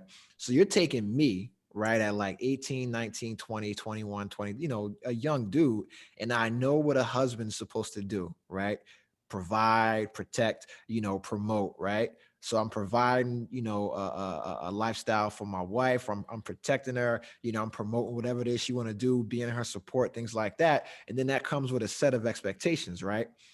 Those expectations she should already have these wifely qualities prior to me ever inviting her to my household, because my household was already established at 18 years old. I was already good. Right. And so I'm expecting people to be on the same level, to have like, I'm expecting folks, because you had two parents, I'm expecting your parents to be my parents, you know, or I'm like, oh, well, you know, she's good in these areas, but maybe she can't do X, Y, and Z, but she'll learn that stuff eventually. No, that doesn't happen. And women make the same mistake. Like, I'll get this guy because, you know, he'll change eventually, you know. And that was I knew that I went to counseling, bro. And that's what we figured out, is that one of the faults was that I was giving people benefit of the doubt when they didn't deserve it, you know. And it was like, let them prove what they have first. Like, don't pick somebody based on potential. It's like, all right, she looks good and she can do this and do that, and she's like, her career is dope, but that ain't got shit to do with her home life, bro. You know, and that's when I learned how to be more discerning when in the dating phase. Like, because you don't find out people's mental health history or their family history till you're already committed. So I learned to ask those questions very, very early on. Like, first date, second date, yo, what is your relationship with your mom and dad? How long are they together? You know, what do you think? Or do you still talk to your siblings? Things like that. I was not doing that in the past because I was picking partners based on potential, because I was young and I'm like, this motherfucker bad. So I don't give a fuck if she can't cook. She'll learn. Wrong thing to do, you know. So I don't want to make it seem like I'm blaming them. No, I picked them. You know what I'm saying? So that's it. But so Jay, you look like you want to fucking jump in there real quick. No, I was just saying. Oh my God, you cut out, dude. I'm about to fucking Elvis Presley this fucking computer, dog. What's going on? This whole shit just froze. He's just sitting there like half smirk. He's gonna come back in with some great point. We're gonna be like, oh, that's what's up. That was awesome. No, what you cut out? What'd you say? No, I was just saying, like, I took a chance on my wife because she couldn't really cook. The only thing she brought to the table was like physical, that we were physically attracted to each other, but you grow together. You know what I mean? Yeah. So I don't necessarily think that you should go out. Like, at least I didn't. Maybe I lucked out, you know, but I didn't go out. All I looked for was somebody that was smart, that had a good head on their shoulders, and we were like-minded, and the rest kind of works itself out. You know what was her relationship with her family? My wife is very family oriented. That's the one thing I can say. But I mean, I wasn't, and that rubbed off on me. You know, I became family oriented due to my wife, you know? Yeah. And so that's good. She improves you. So my thing is that women I was picking, they weren't close with their moms, you know? And I didn't realize how much of a red flag that was. Like I was always keyed on like the daddy issue shit. Like, oh, if she got daddy, she say the fuck away, right? Or you can smash easily because she'll call you daddy. But no, that's just fucked up, right? And so my whole thing was like I wasn't noticing that these women weren't close with their moms. And I'm like, well, I just had but then that fucking matters, bro. Like when you think about it, like if they're not close with other women, like the matriarchs in their family, that's a red flag. You gotta figure out why there's something there, because that's going to affect you, because at some point down the road, she's going to be the matriarch of your family. You know, and that was my mistake. I was picking partners based on potential, you know, and I was being blinded by the booty, man. That's what it was, man. You can't trust a big button smile, bro. Did I not learn from Belle Biv DeVoe? Obviously fucking not. That's my problem, man. But you know, I'm gonna just say that, man. But I think and I don't think that is I think that trend is changing, right? Because you're starting to see women still be educated and be career focused, but they're starting to embrace the traditional roles of femininity and being a woman and being submissive. Like, I never thought I'd see the day when I'd hear a career woman talking about they want to be submissive to a man and then able to explain what that means. I'm like, what the fuck? Like y'all stop reading Steve Harvey, obviously. Like y'all learn some shit now, you know. And so I'm happy to see that, you know, and that's why I'm happy to be in DC, because it seems to be a lot of that. A lot of these career women that want to embrace the traditional roles and be submissive. And not by submissive, I don't mean being a slave, but I mean allowing a man to lead, you know. And that was another part of our problem back when we were younger. A lot of us didn't know how to lead, you know. And so if we can't lead, they can't follow, you know. But that's just my take on that. You know what I'm saying? I'm not trying to be fucking Kevin Samuels up here fucking giving out relationship consultations and shit. You know what I'm saying? But that's just it, man. But I think, bro, I think we fucking covered everything, man. Is your computer frozen again, Jay? Or you just standing there looking at the screen? I can't tell right now. Okay, move. Yo, so before we get out of here, man, hey, you guys got anything you want to fucking say, anything you want to plug before we get out of here? Jay, we'll start with you. No, I'm good, man. My headset's got about 10 seconds left before it dies, so I just appreciate you having me. It was nice chat with you. No doubt. Who, man, you got anything for the people? Yeah, when you get a chance, try the new chicken sandwich at McDonald's. No, hey, listen, the motherfuckers ain't paying us, bro. Nah, shut the fuck up. Come on, let me get a fucking McDonald's. No, okay. I got to put you on the spot, bro. Let me get one of them red cards, dog. I don't have a red card. Okay? Let me get a McDonald's. Chipotle got a card you can get. Let me get a card, man. You can't call nobody. Listen, when y'all man. get a chance, try the new chicken sandwich. It's better than Chick-fil-A's. Is it better than Popeyes? Is it better than fucking Popeyes? Yes, it's better than Popeyes. Okay, I'm gonna go check it out tomorrow then, man. All right. Listen, get man. the deluxe with pickle and cheese on it. Pickle and cheese. Does it come with lettuce and tomato? It does. What kind of sauce? Okay. All right. I don't eat mayonnaise. That shit is gay. That shit is gross. I didn't say gay. That shit is gross. Mayonnaise. They're gonna cancel you, Misha. Yo, mayonnaise is man. Come, dude. I'm sorry. That shit is sus. If you eat mayonnaise, you're bisexual. I don't give a fuck. Yo. You know what I'm saying? So I'm gonna leave it on that. You know what I'm saying? Kale is gay lettuce. Mayonnaise is fucking bisexual. And fuck being woke. Should never been asleep. Thank you guys for making it today. This is a long ass fucking podcast, but this shit was good, man. Listen, we're out of here, man. Fuck it, dog. Peace. All right.